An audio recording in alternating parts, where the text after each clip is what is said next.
Race fans, it's time for the most famous words in motorsports. Here to give the command, please welcome representatives from the Wounded Warrior Project, Chris Bowers, Joe Brazel, and Rashi Hall. Gentlemen, start your engines!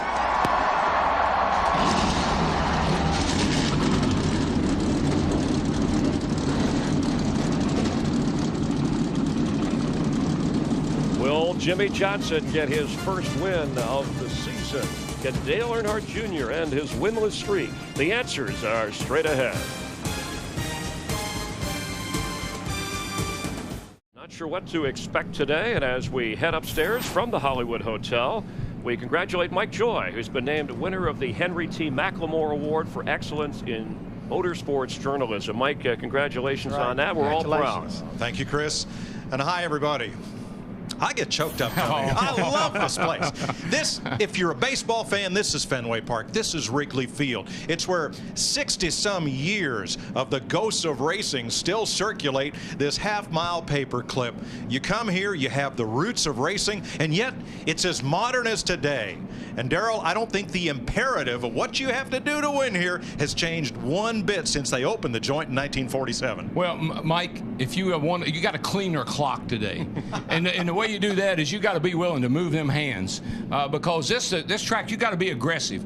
You got to get them elbows up, and you're going to have to shove people out of your way. The bottom groove's about all we got, and that's the one that's all the passing is going to be done in. Larry, it seems like even though this is NASCAR's smallest track, it's the track where the driver most has to concentrate on managing all of his resources. Yeah, 2 drag strips with a U-turn at each end, 500 laps and 43 hungry hounds wanting to win that clock. You have to manage your brakes. You have to manage your tires. You're going to want tires well before you need fuel. Manage the front fenders. Manage the spotter. More importantly, manage your feelings and emotions, and I promise you, only about half of them will do a good job at that today. Feelings are going to get hurt today? Yes, they will. Oh, boy. This is going to be fun. Let's have a look at the starting lineup for today's race. The NVIDIA Chevrolet of Jamie McMurray starts from the pole, his 8th career pole. Ryan Newman, who, as my son told you earlier, has been so hot here, is on the outside. Casey Kane, Joey Logano line up in row number 2. Denny Hamlin looking for his 4th straight win here with A.J. Allmendinger's best start of the year. Bobby Labonte, best start since 2008 with David Rudiman. Kevin Harvick, last week's winner. Regan Smith, great starting record he's had this year. Kyle Busch, 4th 4 times here. And Mark Martin, a 2-time winner. Brian Vickers and David Reagan, who is fastest in final practice. Clint Boyer and Paul Menard, who's had his best ever finishes at every track we've been to this year. Jimmy Johnson back in row number 9, a 6-time winner here with Martin Truex. And Marcus Ambrose in the 10th row with Kurt Busch, who has 7 short track wins. And there's the track's all-time active winner, Jeff Gordon, with 7. Have a look at the rest of the starting grid. Let's catch up with our pole sitter. Jamie Mack, it's DW. Got a copy, buddy? Yeah, man, that's clear. All right. Hey, 19 times this race has been won from the pole. Can you make it 20? Well, I thought we had the best car in happy hour. We qualified really well, so yeah, NVIDIA Chevrolet has been it's been one of those weekends. We've had a great weekend so far, so just have a mistake-free race. We should be there at the end. Well, I see a little theme here for you. It could be an omen. The one car starts first. Put her in victory lane there, buddy, and get you one of those big clocks. Yeah, 10-4, I appreciate it. This race is brought to you by Budweiser, the beer that starts with full flavor and ends with a crisp, fast finish. Great times are waiting. Grab some Buds. Downstairs to pit road, beginning with Matt Yoakum. Mike, Ryan Newman second on the grid and in points. He told me today would be more like an old school type short track race where the top wheel man best displays his technique of conservation, patience, and survival. He says there's going to be one guy today, and he hopes it's him who knocks it out of the ballpark setup-wise. So he also told me, when you keep in mind that the guy who best backs it down is probably going to be the guy that goes to victory lane. To Dick Berger. Joey Logano has had a tough start to his year. 23rd is his best finish. A tough start to the Martinsville weekend when he wrecked his primary car. But the backup car was fast enough to let him qualify 4th for today's race. That's the best he will ever start here at Martinsville so far. His best finish last year, right here. Steve Burns. Well, thanks, Nick. You heard DW say that Jeff Gordon has won here 7 times. Check this out. He's finished in the top 5 in 11 of his last 12 races here. He's led nearly 3,000 laps, but he has never started this deep in the field. Today he rolls off 21st and won a race. Crew Chief Alan Gustafson said they do have some scenarios to gain track position, but he's going to have to be patient and see how this race plays out, which should be an aggressive one, Chris Devoda. Well, Steve, Martinsville, Virginia is a long way from Bogota, Colombia, yet Juan Pablo Montoya took to this track from the very first time he came here. He also starts deep in the field, though, so what to expect from this team? Well, they may go with a 2-tire change to gain some track position. Brian Patty says the only way that'll work is if you have a good car, a car that can hold on, and he thinks they do. Mike? Thanks, Krista. On Speed, the opening to the race day show this morning had a fella sitting at his desk working hard, working late, and he spills a box of paper clips. And he looks at one, and the paper clip becomes Martinsville Speedway. And then he's all full of energy. He's up on the chip. He's getting his stuff done. You know, to add to what Chris Devoda talked about, I think it's up to a driver to be able to hang on to just changing 2 right side tires. That'll be the key. 500 laps around the shortest track on the circuit. Pit road speed, you'll feel like you're crawling when you stop under green, 30 miles per hour. Fuel window, Larry? About 125 to 135 laps. You will want tires well before that.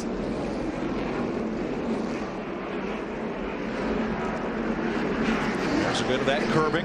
You can see the tire marks on it. The drivers sometimes will give a little hop over that. They've softened those up a lot over the last few years. Used to be straight up and down. Now they got a little bit of a softness to them. Martinsville opened in 1947, a dirt track, 750 seats. NASCAR came along in their first season 2 years later. Well, Red Byron won the opener. They paved this joint, and there are still times when it felt like a dirt track. But you do slide around this place, I'll tell you. Say that will exist today, probably. I think it is, Larry. There's an over-under online on how many references we'll have today to the famous Martinsville hot dogs. There's another one. There should also be an over-under on how many times we say or look at bump and run. Because this could be big. Jamie McMurray and Ryan Newman will bring them to the line as we get ready to race. Here they come. Boogity, boogity, boogity! Let's go racing, you bunch of hot dogs! 2.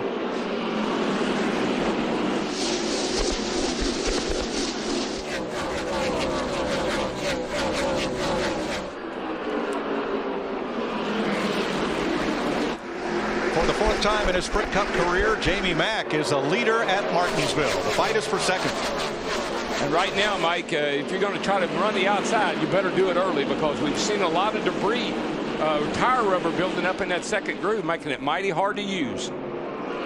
Ryan Newman started outside pole and has not been able to find a place to get in line. And that's a good example of how important it is to get to the bottom.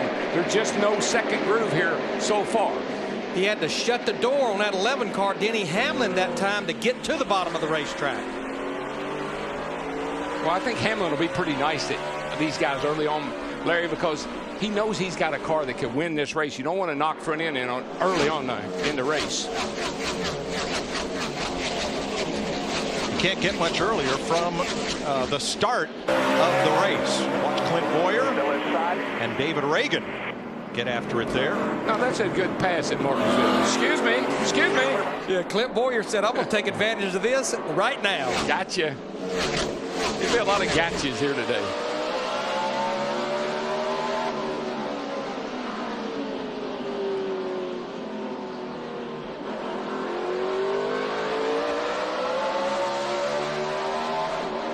Jeff Gordon 19th, up 2 spots from where he started. Kind of funny that the car right behind him is Matt Kenseth. Those were the 2 that dueled on the last lap here in the spring last year, and both lost to Denny Hamlin.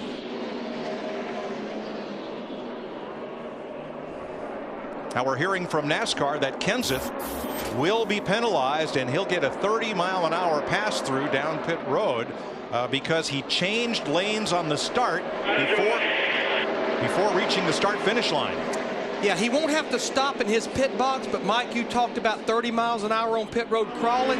Probably going to go a minimum of 2 laps down doing that on the green. And just think back to the Daytona 500. His teammate, David Reagan, did the same thing on the last restart. Drove down in front of Trevor Bayne before he crossed the start-finish line. Probably cost him the Daytona 500. It's not a bad penalty right now early in the race. You can overcome it.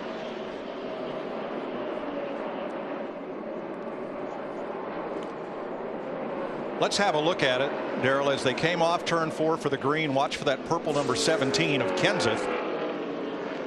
There he is, pointers on him. Right back there. And you saw him just come right over. And again, that's how important these guys felt like it was to get to the inside. He saw an opening. He felt like he had to take advantage of it. Now the starter starts the race when the green flag waves, but you cannot change lanes before the start-finish line. Plus, you see who he cut in front of? His teammate, the 99. I bet they had that made up. But they just did it too soon, just like David Reagan did at Daytona. Now, what he did, he went about a lap and a half down. What Matt Kenseth would love to see is a caution quickly, because he would get that free pass. He's the only car a lap down right now. Denny Hamlin, who's been so successful here. And how about Joey Logano? Great qualifying run for Logano. Started 4th, runs in 3rd. Think back to where was it at the 17 car? Was it Vegas where he got a lap down? He couldn't. He kept trying to get it back, trying to get it back. Same thing's going to happen to him today. Jamie Mack is going to be at the rear of the field here in about 10 laps. He will start lapping guys, and that's going to make it hard for Kenseth to get that lap back. The car got stuck on the outside. We got a little beating and bang between Vickers in the 83, Kyle Busch in the 18. This is a battle for 10th right now. You're going to have, that's short track contact. You're going to have that, but you don't want to have too much of it. I'm not sure if you want to aggravate Kyle Busch this early in this race.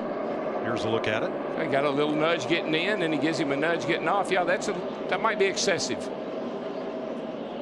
You know, Darrell, what I've seen here early is everyone has realized the way I'm going to be able to make a pass is dive bomb them, getting in the corner and get that right front fender right to that left rear quarter pass. Got to get under a guy. Either got to get under him, getting in, or getting off, one or the other. Look at the lead that McMurray has built up. Darrell, this isn't a tough track to drive when you're out there all by yourself, is it? Oh, no, it's fun.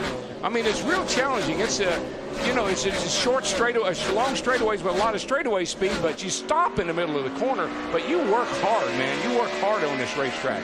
Braking, steering. Jamie Mack's car it's perfect. You never want to turn to the right. A good race car, you're always cranking that wheel to the left. What I see with him, he has built up almost a 2-second lead. If we stay green, probably in another about 5 laps, he'll catch the tail end of the field. That will pull Casey Kane, Logano Newman right back up there to him. Missouri's Jamie McMurray won a couple of big races last year. He's out in front here from the pole. All green flag racing for the first 26 laps here. Jamie McMurray the leader, Casey Kane second. When we went to break, Joey Logano was third, but he got moved up out of the groove, and before he could find a spot in line, he was 12th.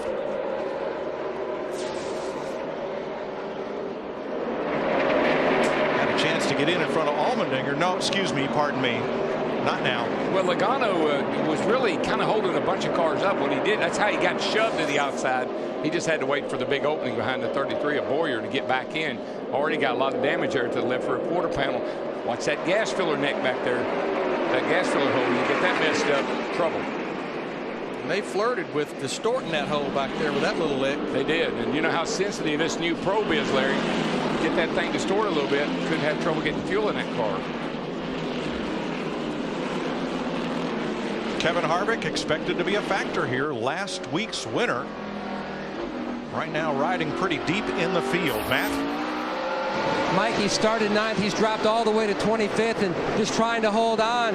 At one point, his water temperature was climbing, but the car, the biggest positive Friday is forward bite. Today, it's extremely loose on exit, just slipping and sliding. He's just trying to hold on, doesn't really know what to do.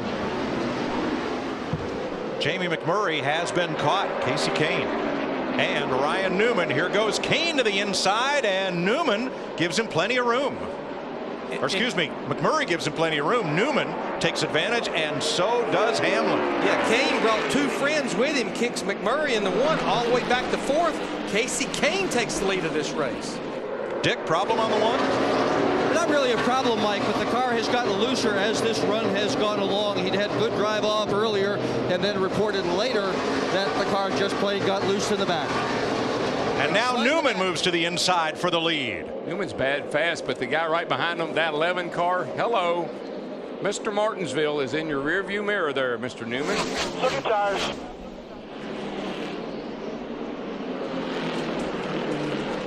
You can see it looks like Denny Hamlin a little bit quicker right through the middle of the corner. This right here is a battle back for about 19th or 20th. Casey Mears in the 13. We're riding with Dale Jr. in the 88 car. They lap past J.J. Yaley, who is headed for the garage. And for the lead, here comes Hamlin. That 11 car, oh my, that thing is on a rail. Looks like a rock on a rope right now.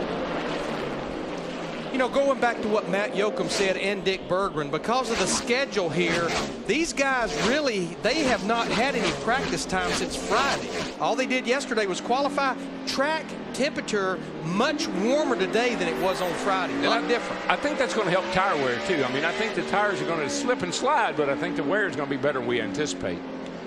The two big winners here recently, Denny Hamlin and Jimmy Johnson, who finds himself up from his 17th position. Steve? 17th to 6th in just 33 laps, Mike. Now, Jimmy's saying the car is really good off the corners. Good forward bite. He is still, though, a little snug in the middle of the corners, particularly when he gets back to the gas. I'm not sure being a little snug is not a bad thing right now. That will keep from spinning those rear tires under acceleration.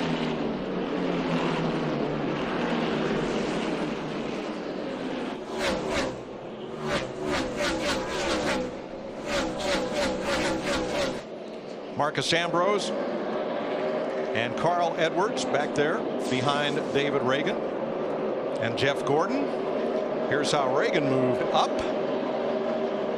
on Ambrose a couple laps ago. Yeah, you know, right there where the 9 came down, that's not, I mean, you got to get down in there. You know, you got to cut your car down at some point. You can't just ride around on the outside here. You'll get shoved up in that really bad loose stuff.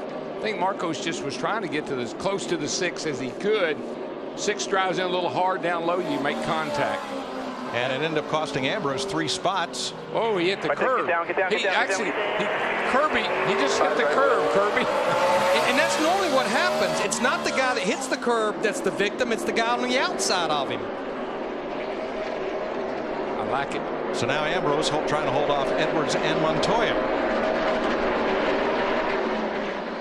Carl Edwards has said on many an occasion, sarcastically, this is my favorite racetrack. He's run well here from time to time, but just doesn't have the finishes to show for it. When you go to a racetrack where you've never led a lap, it's not going to be your favorite racetrack.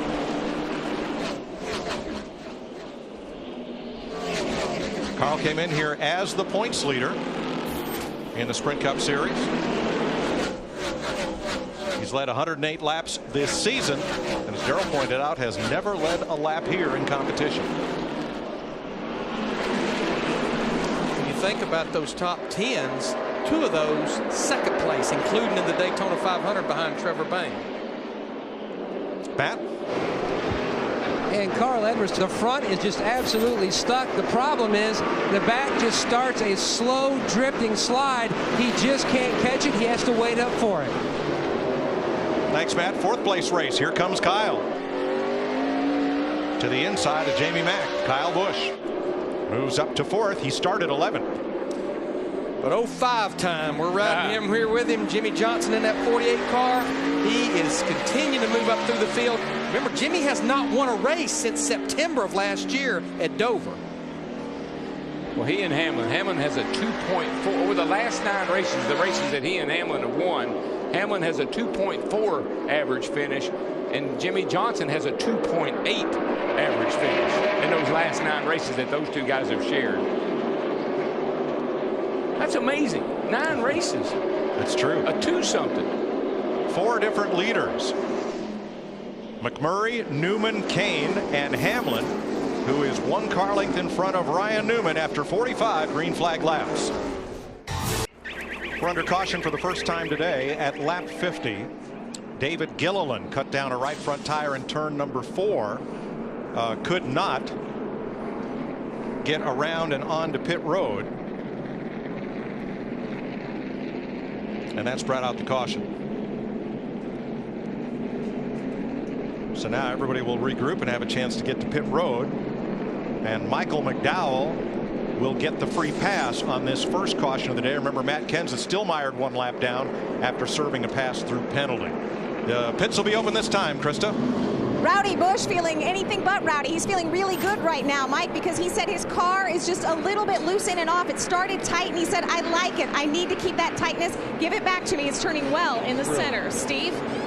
Well, Krista, Jimmy Johnson's getting ready to head down pit road. He said that his car is a little free on entry, a little more free on exit. Matt Yoakum. Denny Hamlin really impressed with how his car rolls. Just carries so much speed through the center of the corner. His biggest issue, though, he needs a little bit of help on exit. They're going to make 2 adjustments to fix that. Dick? Jamie McMurray's crew has just reminded him, watch your tack. Make sure you're not speeding on pit road. He got nailed for speeding here last year, both in the spring and the fall. They have to tighten the car up. The back end of McMurray's car is going out from under him in the corners. Remember, they pit all the way around turns 1 and 2 here. McMurray has the last and arguably the best pit stall. He gets to choose that because he was the fastest qualifier, but you see he's not going to nearly be the first one out. 2, 4, 6th off for McMurray, with Jimmy Johnson leading the way. The real winner was that 48 car of Jimmy Johnson. Great pit stop, got out good.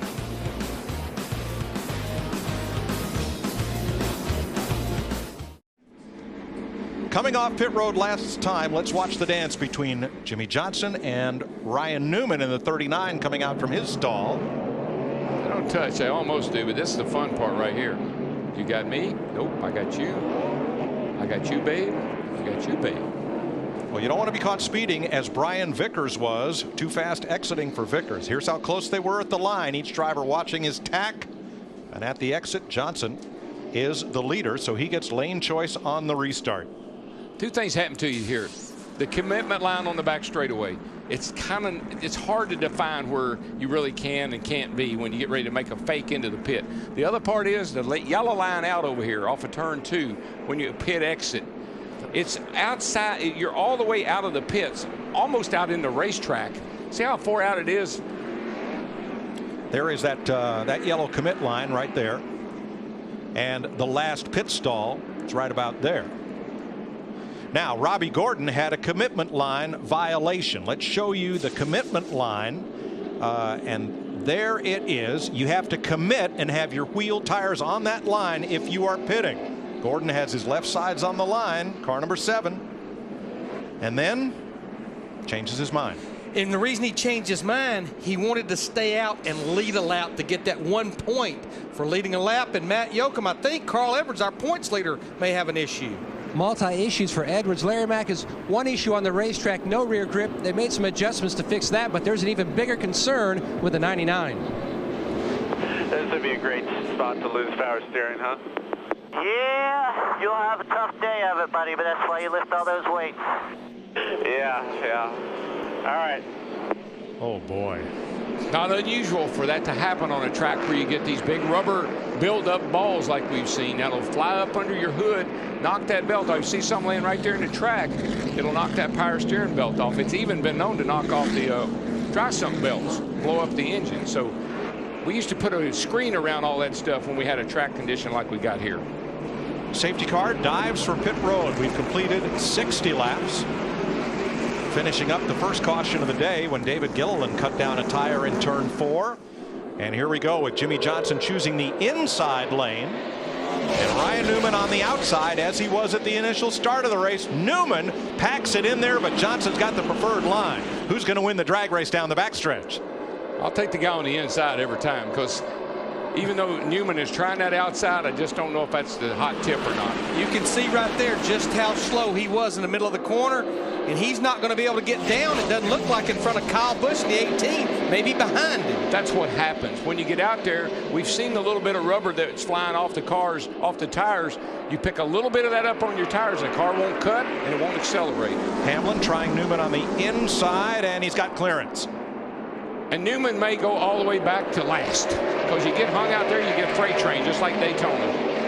Well, remember, on a restart, the only driver that has the choice, inside or outside, is the race leader. One of our UPS logistics, the inside is the hot ticket. Well, here's what's going to happen. He's going to get frustrated. He's going to try to cut down in front of someone. There could be an issue with that. First time this year, not counting Daytona, the super speedway, that a leader has chosen the inside on the restart, I believe. I think you're right, Mike. Oh, there is absolutely no question that the inside at this racetrack this week, with the conditions the way they are, is the hot tip. That's where you got to be.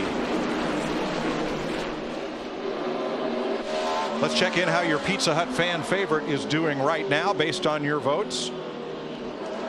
Jeff Gordon in the 24, the all-time winningest active driver at Martinsville with 7 victories. He's in 11th place after starting 21st. The most amazing thing to me about Jeff Gordon, I didn't realize this till I picked him for today's race, no DNFs. Wow. Out of 36 starts. 36 races here, no DNFs. Man's led almost 3,000 laps at this half-mile racetrack. Jeff Gordon.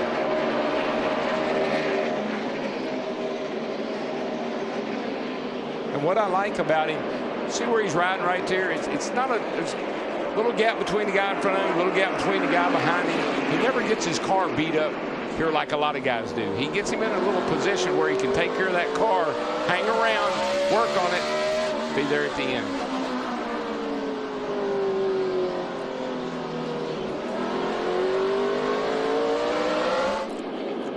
Let's have a look at Greg Biffle in 15th. Krista, he's gained 18 positions since the start of this race. Yeah, Mike, and I know it's early, but this is huge for Greg Biffle. He says when he comes to this place, it can be a fun track or it can be his least favorite track on the circuit. They have not cracked the code, as Greg Irwin told me, but right now he is happy with his car. They did not make any adjustments on that last stop. A number of times Greg's been running pretty good here, and he'll have brake problems. And, you know, once something probably wrong with the brakes, but when it's a consistent problem, you may want to think about how much you're using them.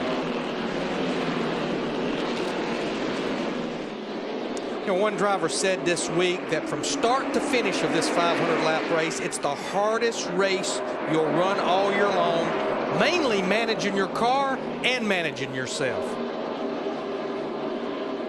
Well, it's like we saw early there when the 83 car was slamming into the side of the 18. I see that aggravates the 18. And what happens when you get aggravated here? Maybe the next time somebody else will run it, somebody that you hadn't seen all day. Pretty soon you just say, I got to run into somebody because I'm getting tired of people pushing me around. You know what's ironic about our top 3 right now? Johnson, Kyle Busch, and Denny Hamlin. The last 15 short track races, that's the guys that's won all 15 of them. Now, Kyle Busch has never won at Martinsville, though.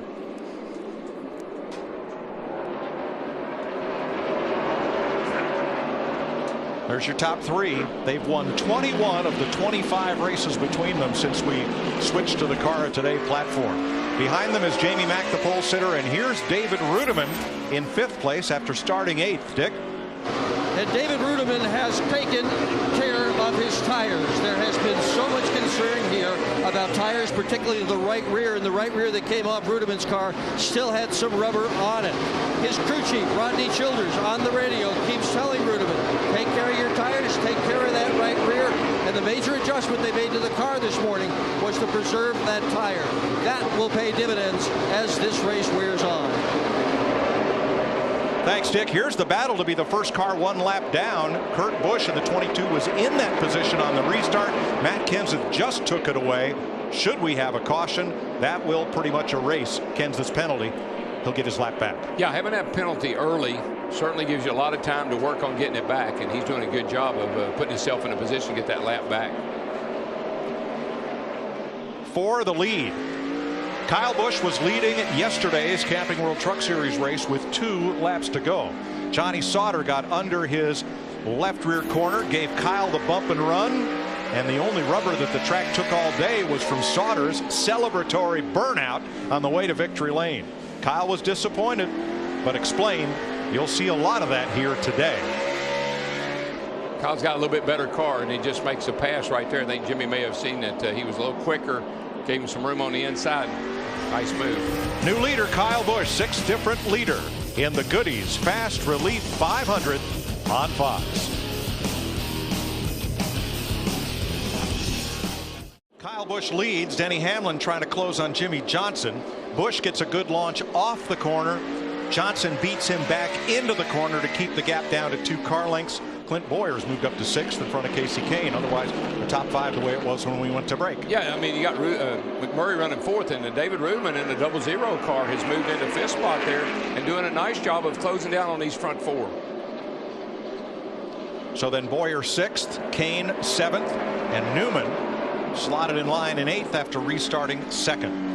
Sponsifiers back for 2011. This year the winning designer gets a personal visit from their favorite driver. Go online for all new ways to create, customize, and share your designs.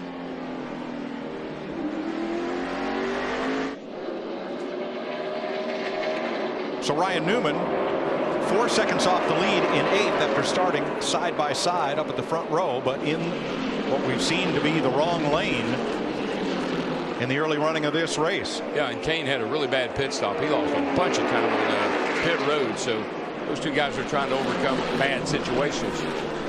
You know, looking at Ryan Newman in the 39, I think we certainly should give him some credit for this year.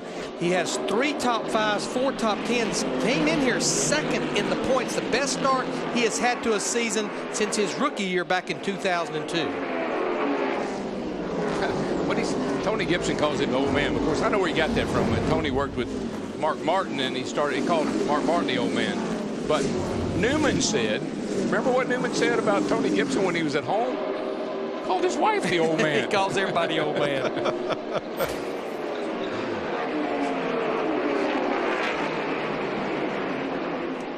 Ex-USAC racer. He's got a great sense of humor, and he's got a terrific car collection too, Ryan Newman. So Newman quietly up to 2nd in the points, and Bobby Labonte trying to make some noise here at Martinsville. He's off in the quiet one, but he started 7th, had a good qualifying lap, and runs in the top 10. And I think he runs this race a lot like what Darrell was talking about, Jeff Gordon. Takes care of that race car. He won here back in April of 2002. He's a guy that will be here at the end of the day as long as that race car will allow him to. And I like his crew chief, Frankie Kerr. Frankie's had good race cars. When Marcos Ambrose drove this car, there were times when they had as good a car as anybody on the racetrack. Put the experience of Bobby Labonte with a guy like that in a car like this, going to get some pretty good results. Steve? Well, Mike, Larry was talking about Jeff Gordon being patient. He just uttered these words. The car is getting better, but I got to tell you, these guys in front of us, they're going way too hard too early. Well, I think a lot of drivers that I talk to, they are banking on a number of cautions. And I think that's one reason they're going hard early. They're not banking on the fact that we'll have long green runs. Well, and the other thing, too, Larry, is these guys have said all week, these tires seem to fall off a lot. The grip seems to go away. So you've got to go hard when you've got good rubber on the car and then hang on to it until you can get 4 tires. It's been much cooler and much windier the previous 2 days. All the practice was Friday. All these drivers did yesterday was run their 2 laps of qualifying. Well, let's get an update on tire wear through that first 50 laps of green flag racing. Dick? Well, everybody has been watching the racetrack, Mike, to see if the track would rubber up, if the white concrete would turn black, because that would let the tires last a lot longer. So far, that hasn't happened, and so far we've seen significant tire wear here. It's a little inspection hole in the right rear, and in most of the tires I looked at, you couldn't see them. Dick, fall off is an issue for everyone in my section, but wear hasn't been, except for Martin Truex Jr. His right front had about 1.5 inch band all the way down to the cords on the right front, and it was intermittent spots on the right rear. They've made some changes. It's the car much better now, not pushing. Thanks, fellas. We're on 1/5 distance. It'll be 100 to 500 laps next time around. Kyle Busch leading Jimmy Johnson by half a second.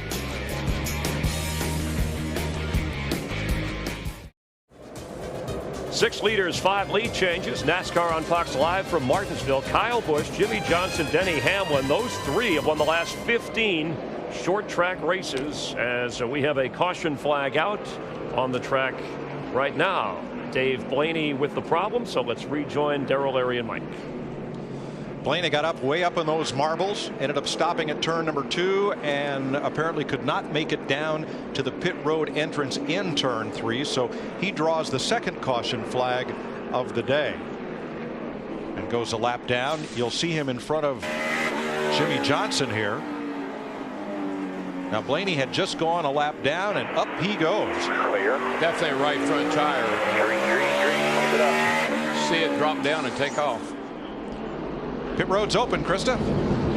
Kyle Busch telling his team, I think the track is starting to rubber up on that run. I start a little tight and I go loose, but I like it. I don't think we really need to do much at all. Steve?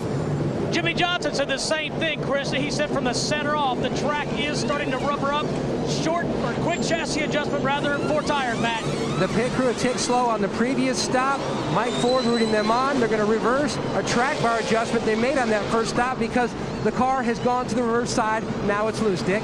Jamie McMurray has just arrived. He had been running in the 4th position. They're going to make a minor chassis adjustment on this car. And as you learned at the last pit stop, he's got the best pit stall in the place. He'll have nobody blocking him in as the 48 Johnson goes by, Kyle Busch and several others. With that 48 team, I'm watching them right here in front of us. They are killing it in the pits. Even though they don't have a premium pit spot, they've got an opening behind them and in front of them because of lap down cars.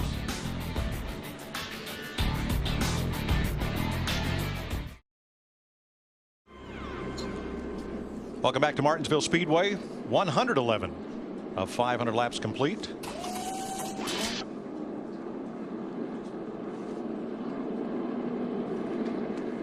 We're under caution for the second time. This one for Dave Blaney, who lost a right front tire at turn 1. Couldn't get down to the inside. Now, because Blaney had just been lapped by Kyle Busch when the caution came out, he would have been the free pass car.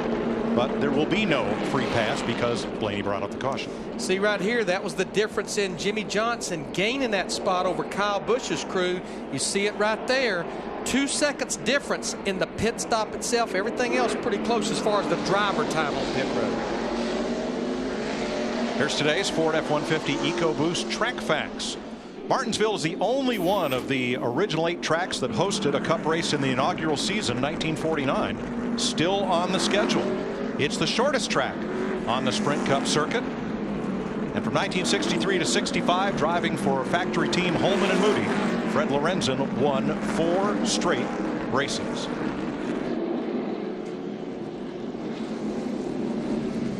Let's have a little listen to Dale Earnhardt Jr.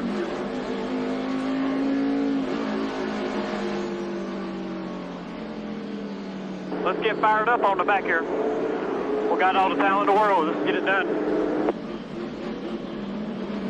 He will restart 18th. Jimmy Johnson elects the inside against Kyle Busch. Now remember, last time the outside front row starter Ryan Newman, when the dust settled, ended up in line back about 9th. See all this stuff out here. That's the problem with that outside lane. You get shoved up just a little wee bit, you get that on your tires, you're done. Carl Edwards took 2 tires on that stop and moved up 11 positions from 20th to 9th. Kyle's going for the lead. Johnson doesn't want to let him have it. Just hard to get a bite. Get that thing to accelerate off the corner on that high line in the second groove. Well, I've never seen anybody that can restart with Kyle Busch. He is unbelievable on restarts, but today it's just there's just not enough room on that outside right now. However, he finds a spot in line, perhaps because the next car on the inside was his teammate, Denny Hamlin. Teammates working together. I like that, Larry. Right now, Casey Kane in that Ford, he's the one that's trapped on the high side. Can't get down. Back to 8th, and he'll drop in just in front of Carl Edwards as we give you a Martinsville hot dog loaded NASCAR on Fox style. Crank it up.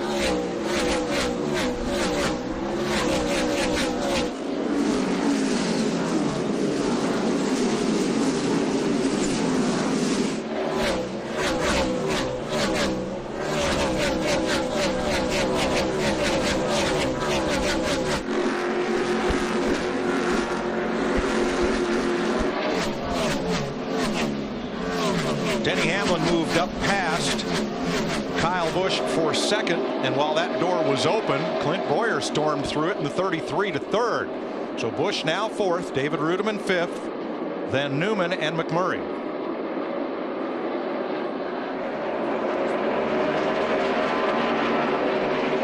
After a bit of a gap, Carl Edwards leads a pack of a dozen or so. Well, he did until Montoya got underneath.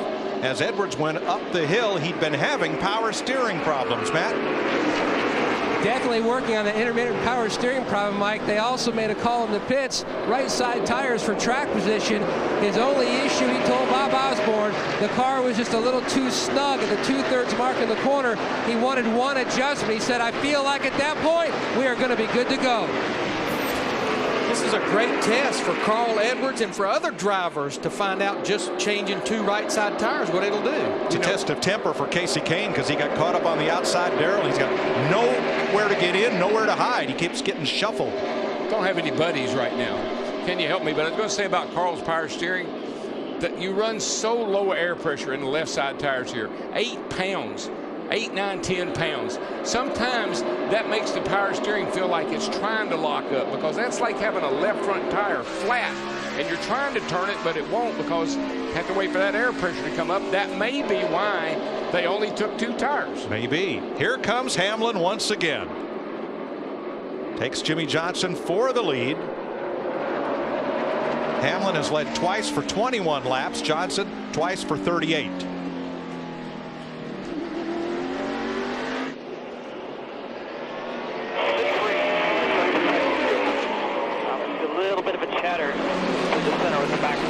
Turn one, Marcus Ambrose hard in the wall.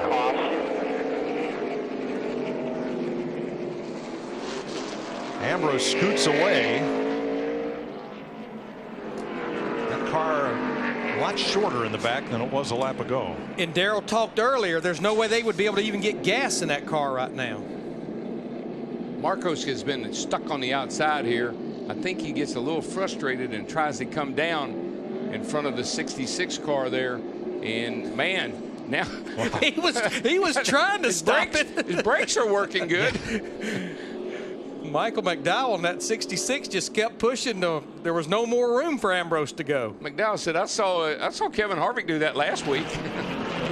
Man, what a ride. You know, Darrell, putting that rear spoiler up in the wind like that, who knows? Might help. It'll be good until you run out of gas. This is true. No gas. Yeah, the gas hole is closed on that one.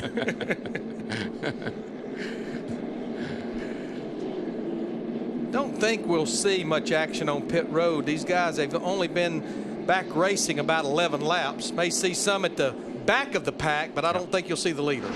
Pit road's open. One I'd look for might be Casey Kane, who restarted 8th.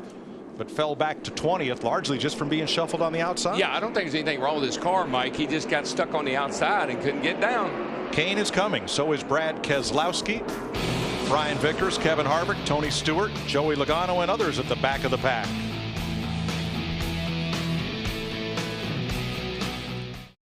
Thanks, Chris. Ready for the restart. Trevor Bayne takes the home team car, the Wood Brothers car, from nearby Stewart, Virginia, into the garage area. As Denny Hamlin is the leader, Clint Boyer's in a great spot with that 33, second row inside. He'll take second place on the backstretch. Johnson got a great break there by being able to get down in front of 00 of David Rudiman. Here comes Kyle. He's trying that outside again. It's so tempting to get out there. You said those guys are stopping in front of me. I'll go right around them. And Boyer wants the lead on the inside. He'll get it. First time one of Richard Childress's cars has led today. Clint Boyer told me this morning when he looked at this place for the first time, he said, this will be pretty easy. He said, it kicked my butt in the beginning. Krista? That's exactly what he told me, Larry Mack. He said, when I came here, my head was so full of confidence. This track humbled me, but he said, I've gotten a lot better, and I needed to. I feel like I've come a long way. First time Clint Boyer has led here. This is his 11th trip to Martinsville, and I understand, Darrell. You walk in here and this looks like all the short tracks you grew up on until you have to climb in one of these big heavy cars and make it go around here. Yeah, you look at it and say, man, you're not even going that fast. I mean, what could be hard about going down a straightaway and turning through the corner and accelerating up off the corner? It just takes so much finesse. Well, let's go back to the caution that just occurred. This number 66 team, Phil Parsons and Randy Humphreys, sometimes they're not able to run the whole race. They will start and park to conserve their funds, but they came in here saying, Martinsville, we're here to race, we're here to go the distance. And here are Michael McDowell's comments after this altercation.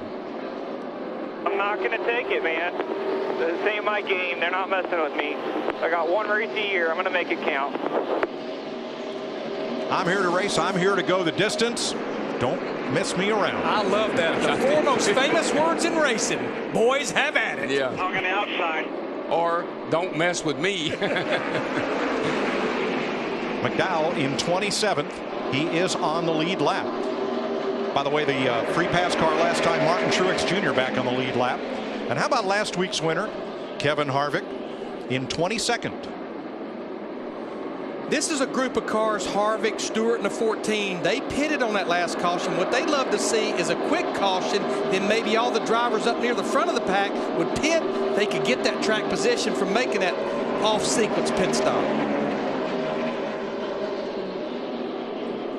The Wood Brothers Ford is in the garage, Dick. And it's got the hood up on that number 21 that Trevor Bayne was driving, Mike, and apparently they have punctured the radiator. A new radiator is here. The nose is pushed in a bit. Overheating on the Bayne car. A break for our Daytona winner. Yeah, and Jimmy Johnson just got by Denny Hamlin there just a second ago to move back into second place. Johnson's car looks like it's coming alive after a few laps.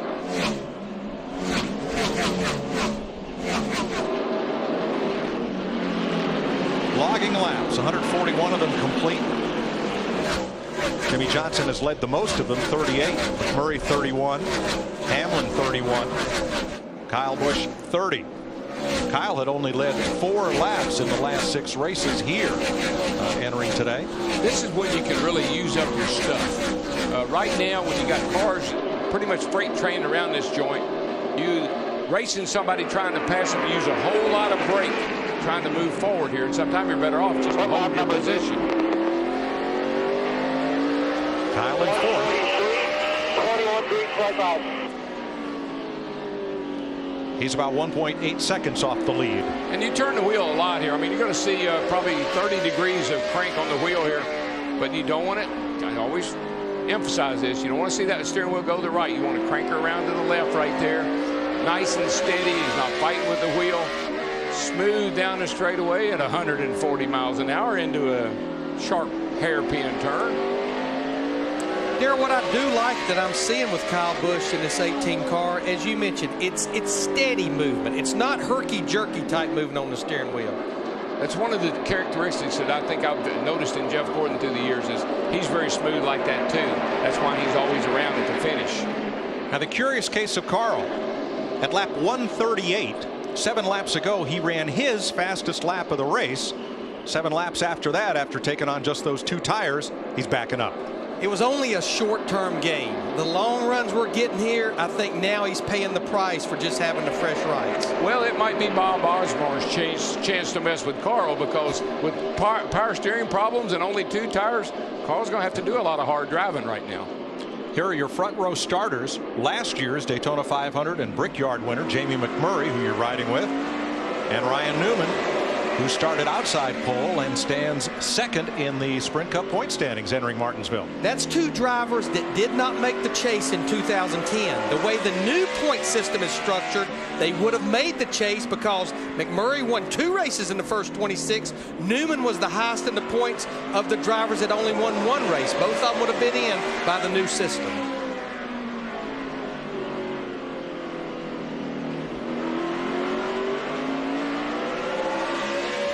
You hear that engine. That's sort of a rhythm you get into. That's a part of that thing we talk about, getting in a rhythm. Every time that engine gets to a certain peak, a certain sound, you know it's time to roll out the throttle and ease down in the corner. There are 4 cars 1 lap down looking for a free pass. Paul Menard, Matt Kenseth, Kurt Busch, and Marcus Ambrose. Clint Boyer, your leader. 158 laps complete at Martinsville. Let's take an inside look at what's happening now in the NASCAR Sprint Cup Series from Sprint and HTC Evo 4G. Denny Hamlin currently fourth. He has the fastest lap of the race. And the biggest mover is Jeff Burton from 32nd up to 11th. Fuel your inner NASCAR fan with live in-car audio and real-time stats on NASCAR Sprint Cup Mobile and the new HTC Evo 4G from sprint.com/speed. Krista? Mike, we've been talking about how difficult this track is, deceiving. Well, Jeff Burton, I love what he told me this weekend. He said there are a lot of people who hate Martinsville, but that's why I like it. This track is hard. We're the best. It's supposed to be hard, guys. I don't think there's anything easy about this little half-mile racetrack in any regards.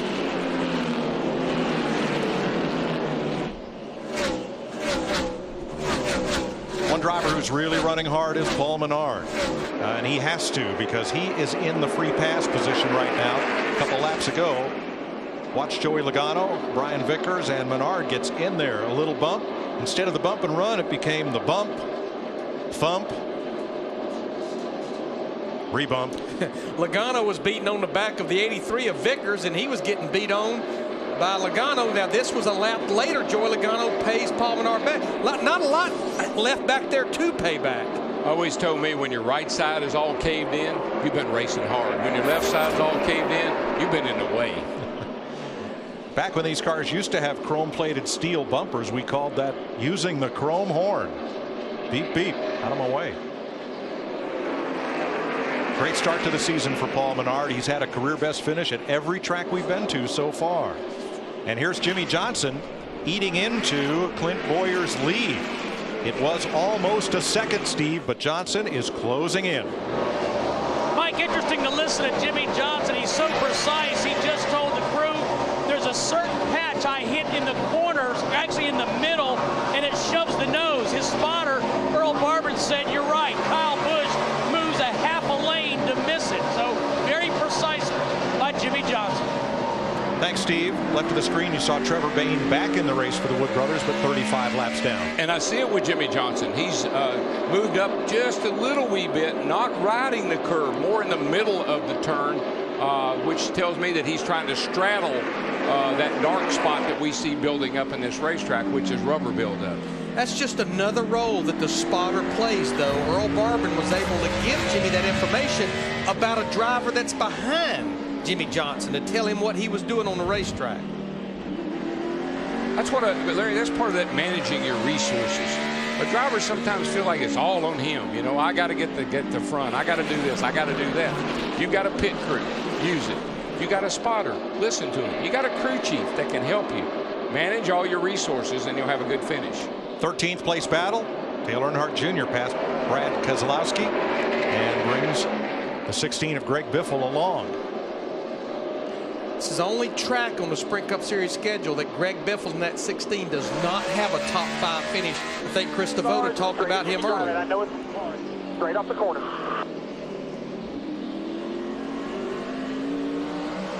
That leaves Keselowski Yeah, that looks real good, dude. That's a real good line there. to deal with Bobby Labonte back at 15th place. 28 lead lap cars. Menard, the first car 1 lap down, as now Jimmy Johnson gets a mirror full of Kyle Busch for second place. And David Rudiman, who had run in the top 5 most all day, is backsliding. Dick? Well, several cars just got by Rudiman, Mike. His problem, the car has gone tight in the center. They need a pit stop and new tires on the double zero. I get a feeling that these concrete corners, they're starting to take a little bit of that rubber, and that's why these cars are starting to tighten up and not turn. Here you see Jeff Burton in the 31.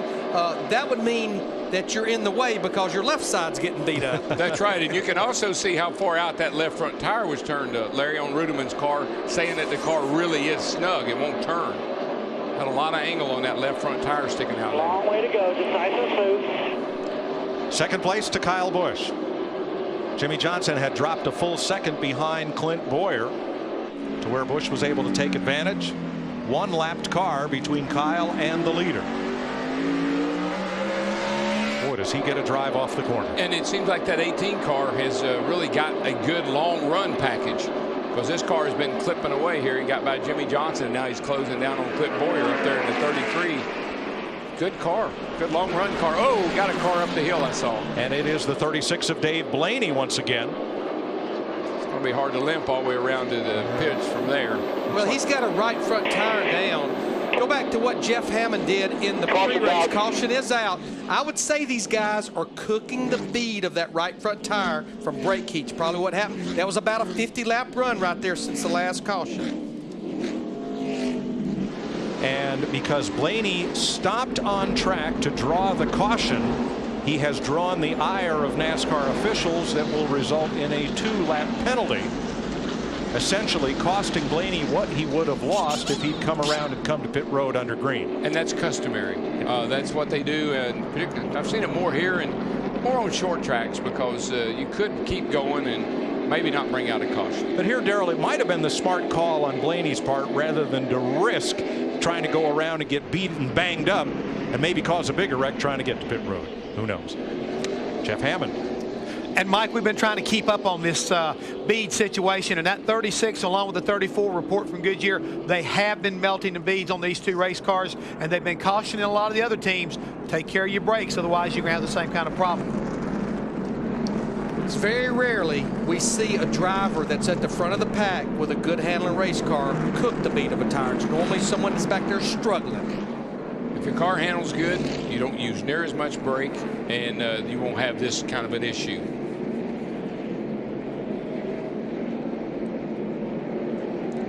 I'll show you Blaney getting the flat here, and of course the splitter ends up being the track scraper. And that's some of that rubber debris. And that's the issue, Mike. When you get out there, that stuff that you see flying up in the air right there will stick to your hot tires, and you'll think you got a flat sometime. It gets so bad. Wow. Pits are open. Krista. Well, Clint Boyer is extremely cognizant of where Jimmy Johnson and Kyle Busch are behind him, which line, which groove they're in. As he comes in, Nick Terry goes around to jack the car. He says, boys, it's good. It's really good. No changes. Steve? Small chassis adjustment for Jimmy Johnson. Krista, he says the chatter has gone away, but the front is still a little snug from the center off, Matt. Steve, Denny Hamlin fourth as the racetrack is starting to rubber up, which is changing the handling of his car, making it tight in the center and extra free on exit. Combo adjustments to fix his combo problem, Dick. Jamie McMurray started on the pole, has been running in the top 5 all day. Only minor adjustments to this car on each of the pit stops. This time, park a little bit further away from the wall to give Jack Van Tracy Duncan a little bit more room. Crew is happy with that pit stop. Yeah, and he got a good launch, Dick. He came out fourth. Jimmy Johnson, the big winner on that one. And let's show you Kyle Busch's pit exit. You may have seen it on the split screen. Clint Boyer coming along, and he fires out from the pits and squeezes past Boyer, then hits the brakes before he gets to the next timing line, so he won't be caught speeding.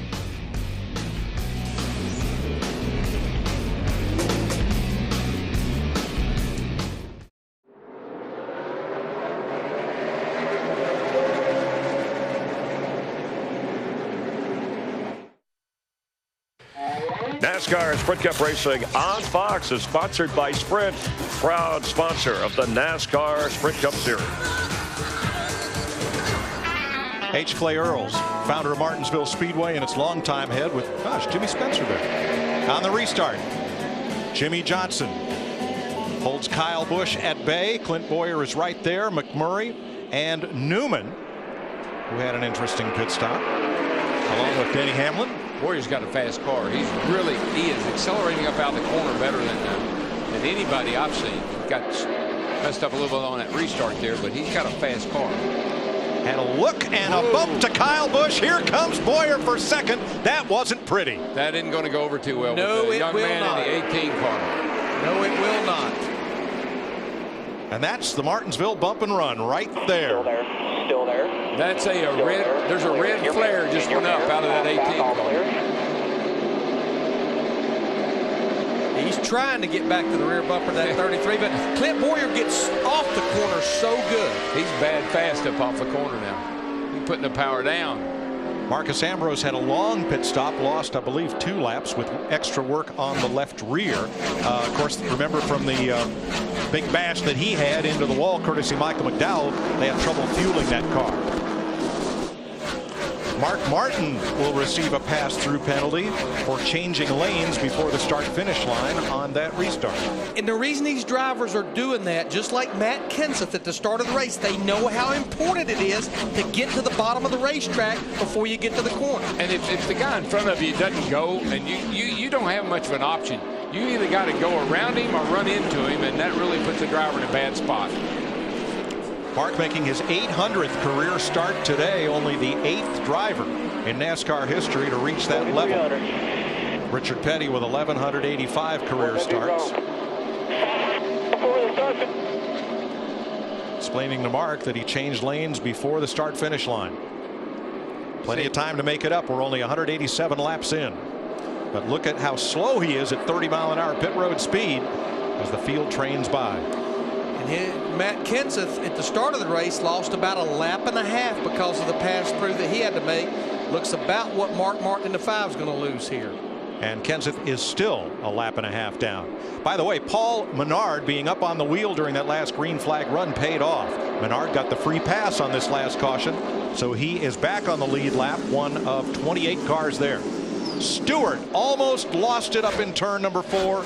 Gosh, Darrell, he got way up in the high stuff and got everything but the fence. Yeah, he's got a problem, and certainly he has buildup on his tires right here. Take a lap to get that knocked off, but Spoke not having a very good day. You can see the rubber clunks just flying back off the tires because when he got up there, those hot tires just pick all that rubber up. They're like magnets. And then after about a lap or two, those tires clean themselves of that debris, and you can get back up to speed.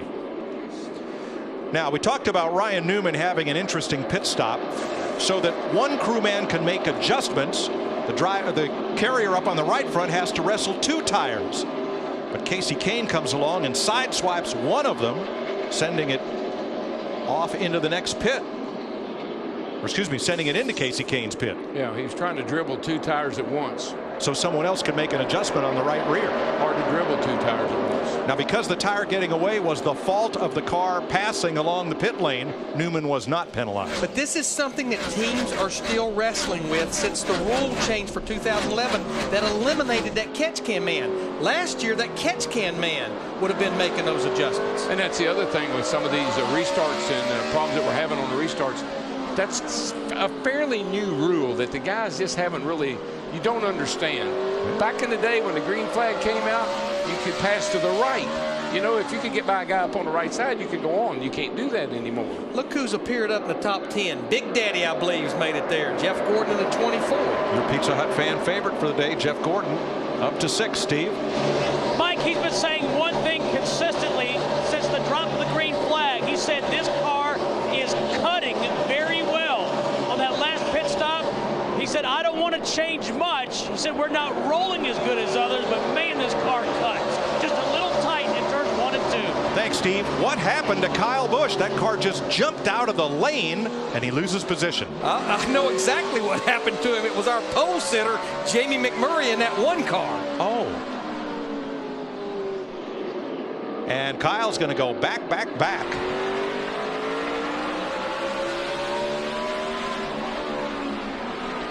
David Reagan wants to stay tight to the rear bumper of Jeff Gordon and not let Kyle in. Can't do it. Right. Now here's what happened to move Kyle Busch. Watch the 1 of McMurray. Caught him right in that left rear, sends him up the racetrack. There goes Denny Hamlin in the 11, Jeff Gordon in the 24. That's when that spotter says, he's looking, he's there. He's looking, he's there. Just a teeny bit late.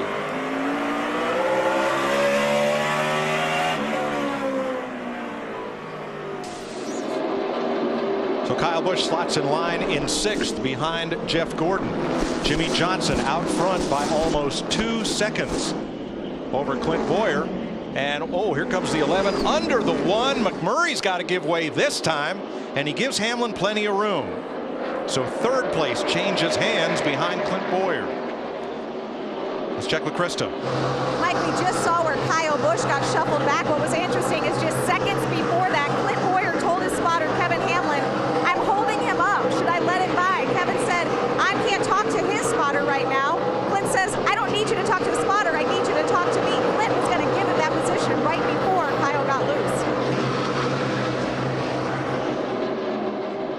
I'm just not sure anybody's going to give anybody anything here today, what I'm saying. It's a really good story, though. I was going to give it to him. Sorry. Under caution at Martinsville, Clint Boyer leads everybody off pit road. As you see, the first three took 2 tires, including Dale Jr. and Montoya. Hermie Sadler coming off the corner, bounced off the wall on the back straightaway, cut down a tire, and that's what's put us under the 4th caution flag of the day. Watch that blue and green, number 71. That's Sadler from Emporia, Virginia. A little too high on exit, and the right front suffers. I think it may have been a right front problem of just tire maybe was down the way it looked. So let's check up on what they did on pit stops, beginning with Steve. Well, Mike, Jimmy Johnson said, I definitely don't have anything to complain about. This thing is really turning well, but they did have a little trouble on pit road. They were slow getting off pit road, trouble on the left rear. Jimmy Johnson came on the radio and said, I need you guys. Come on, be consistent. Chad Kidall said, shake it off, boys. Let's go. Krista? Steve, the decision to take 2 tires for Clint Boyer was a last-minute decision, and to clear up what he meant by letting Kyle go, he just didn't want to get out of the groove. He said, I'd rather let 1 car go by than get shuffled back and lose 4 positions. Matt? Krista, you can continue to hear the confidence in Denny Hamlin's voice, making big progress. They continued with the same adjustment, track bars last time. The car's still tight, but it's getting much better, Dick Bergeron. A minor adjustment for Jamie McMurray's car, executed by rear carrier Adam Mosier. The car has been very, very good all day. Another tiny adjustment on a good pit stop. Thanks, Dick. We're at 40% race distance, just past the 200 lap mark. Clint Boyer the leader. Dale Earnhardt Jr. in second. Remember, Junior's new crew chief Steve Letarte got the first of his 10 Sprint Cup wins right here with Jeff Gordon on his 6th ever race as a Cup crew chief. Let's take an inside look at what's happening now in the NASCAR Sprint Cup Series. Brought to you by Sprint and HTC Evo 4G.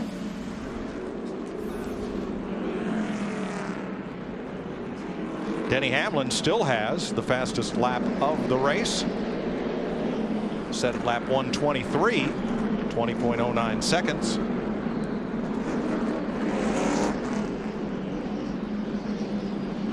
And the most laps led, that's Jimmy Johnson, 64, just ahead of this caution. Fuel your inner NASCAR fan with live in-car audio and real-time stats on NASCAR Sprint Cup Mobile and the new HTC Evo 4G at sprint.com/speed. 3 cars took the wave around: Mark Martin, Kenny Schrader, and the 37 of Tony Raines. Yeah, it's a gamble, but it's only they got to get back on the lead lap, so got to try something. Yeah, Mark got that lap down by that penalty for changing lanes on that last restart. Only 23 laps on his tires. I think it's a great move. Boy, Montoya stuck it in there. Junior did not get such a great restart. It's going to be Boyer, Montoya, and Kyle Busch versus Earnhardt into 3. Now, Montoya started this race in 27th. Remember, Chris Devoda told us before the green flag, his crew chief, Brian Patty, had on his green trying just 2 right side tires in the race. They tried it right there with only 23 laps on their tires.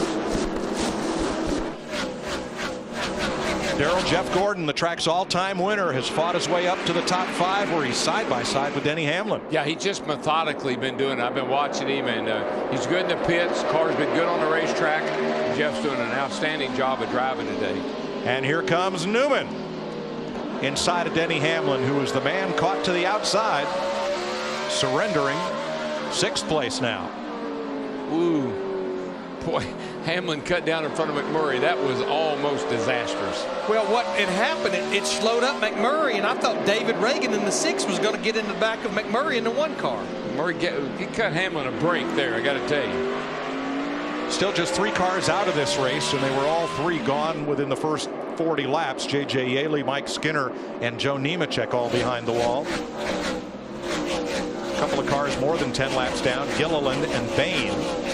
on the lead lap now. 30 cars with those 3 wave arounds. And when you see a car coming down, closing down on you, looking to the inside, you've got to make a quick decision. Do I cut him off or do I let him go? Normally you would probably give him a little bit of room, but with the track being so dirty up out of the groove, you almost got to cut him off and take a chance. Back at 16th, here comes Vickers, that silver car you'll see on the outside, trying to make it work. We haven't seen many passes to the outside today, and Regan Smith holds him off. Here comes Biffle on the bottom. Greg Biffle in that 16 car started back in the 33rd spot. He just keeps fighting and clawing his way, trying to get up near the front. Kevin Harvick, you're riding with him. He's been right around 20th to 25th most all day. Now he's up to 18th. You saw Biffle bounce off the corner. Here comes Harvick. Yeah, Harvick's he's had trouble with the car not handling good for him, but they keep working on it. He's inching back toward the front. But Greg Biffle definitely got all up on that curb, and that kicked him all the way up to the second groove, and now they're freight training him. Keselowski right behind Harvick. Then comes Logano, and at second, third, fourth, Montoya, Busch, and Gordon. We talk about it every week. Juan Pablo Montoya in that 42 car up there, as Jeff Gordon's going to just drive underneath Kyle Busch to take third away.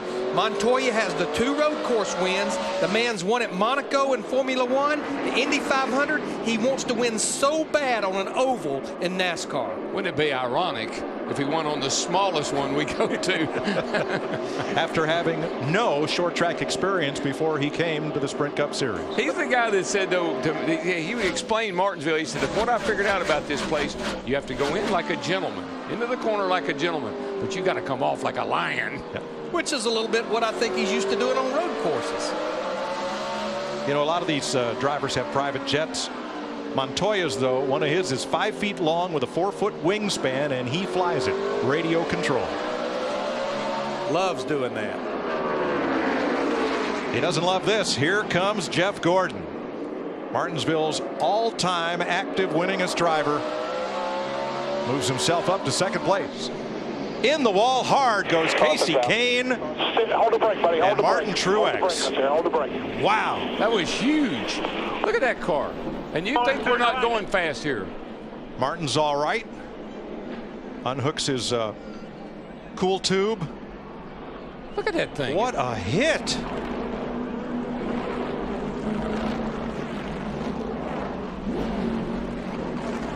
And Casey Kane is moving around in his car.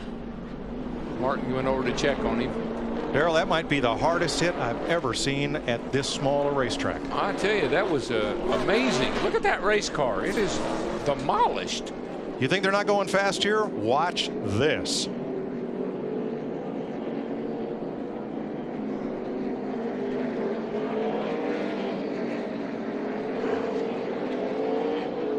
I get a feeling something happened to Martin Truex Jr. in that 56 as hard as he was driving it off in that corner. Sure does. I mean, he wasn't even able to slow it down, it didn't look like. I bet well, it's hard to say about brakes, but that looks like a car that lost its brakes. Let's jump in and Napa Toyota.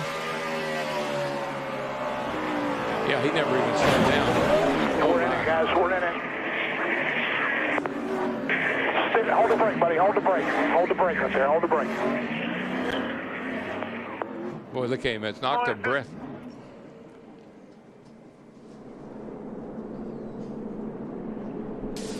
Martin Truex was on the lead lap at the time. And you see he is okay. But that was a vicious crash. I just every day these guys get up, they ought to praise the Lord for those safer walls, those soft walls, safer barriers, because now he has dropped a lot of fluid on the racetrack, radiator, oil cooler, everything into the wall. So NASCAR is going to bring this to a halt while they clean up from Casey Kane and Martin Truex.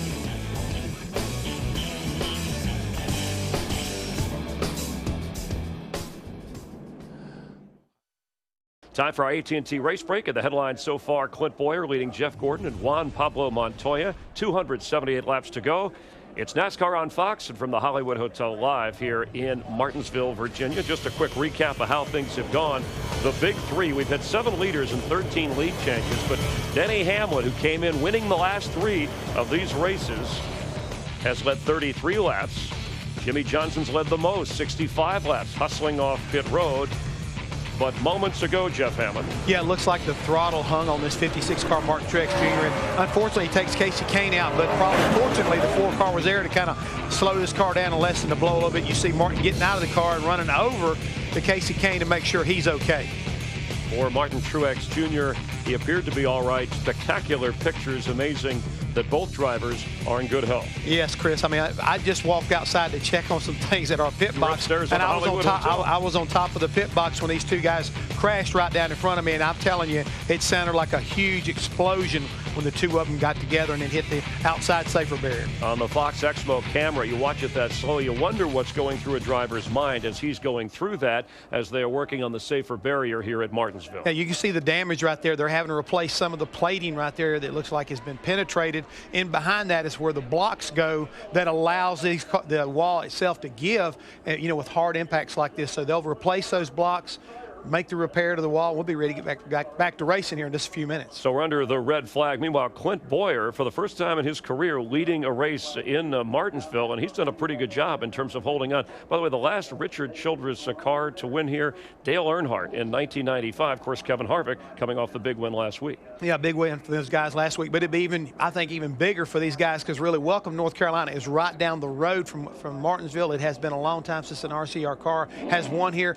You know, obviously, Jeff Burton has run well here, as well as Kevin Harvick. But for Clint Boyer, I mean, he's really starting to show some muscle. The guys in the booth have been watching him. That car is really rolling through the center and making a lot of ground up on the exit, a lot of drive off the corner. And as we welcome back Larry, Darrell, and Mike, Jeff, your thoughts, handing it off to them on the pace of this race so far and the fact that Boyer is hanging in there with guys like Jeff Gordon, who's had success. Kyle Busch, all his short track wins, yet none of them have come here. Well, guys, the one thing I've been noticing, and Larry, I'm pretty sure you have too, is that as the races progress, we've talked about the track taking rubber, we're seeing faster and faster lap times the deeper we go in the race. Well, and what we're also seeing is guys getting a little bit more of a gambling mode to them. When you look at, while ago on that, after 23 laps, guys like Montoya, Dale Earnhardt Jr. taking on just 2 right side tires, trying to get that ever important track position. Right, because at the start of the race, we didn't think anybody would make a 2-tire stop. But Darrell, how about the aggression level in this race? We've seen it up and down, but generally, I think people look pretty well behaved. Yeah, so far, but there's still a lot of sand in the hourglass. So as it trickles down, the tempers will flare up as we get down the end of this race. But I've been surprised how good the tires are holding up because we thought that might be an issue. So far, I don't think it has been. All right, Dick Bergman. With Casey Kane, who has just emerged from the care center. You okay? Yeah, I'm fine. It was our biggest problem is we got behind at the start with the tire. It started laying rubber, and then we were fighting the car, and we got too far back, and that was once I got hit, usually you get hit here and you spin out if somebody's mad, but that was where I knew that the throttle or something had stuck on Martin's car because he drove me through the wall and then, he followed. So it was a pretty good wreck. It's just a bad day. I thought we were going to at least try to salvage something. Most important is you're okay. Thank you. Chris? Thanks, Dick. And a couple of top 10s before this year for Casey Kane, so turning things around this year. Unfortunate today for him and Martin Truex Jr. And Martin had led some races a little bit earlier. Currently, Jeff, the top 5 drivers as we stand, they all started outside the top 10. It's Boyer, Gordon, Montoya, Kyle Busch, and then Dale Earnhardt Jr., who started 26th. Yeah, I think for Dale Earnhardt Jr. and Steve Letarte, they've been basically being very patient, decided to do the 2-tire change this last time in, got some great track position. But for, the rest of that group right there, especially Jeff Gordon, I think that they're starting to show their muscle right now. And, I'm not really surprised about that. Dick Berger, I think, is caught up with Martin Truex. Indeed. We are so glad to see you walk out of that care center. You all right? Oh, I'm fine, yeah. Stuck throttle? Yeah. What was it like inside that car? What was it like when you saw that wall coming and you knew you were going to hit a ton? It was, oh, man, this is going to hurt. But it didn't. No, didn't hurt at all. Unbelievable, isn't it? It is. It is indeed. But we're real glad to see you're okay. Yeah, just, again, thanks to NASCAR and everybody that all the guys that built safer barriers in these race cars and everything, they're unbelievable. Just 10 years ago, I wouldn't be standing here. So thankful for that, and thankful for everybody working on Napa Toyota. Just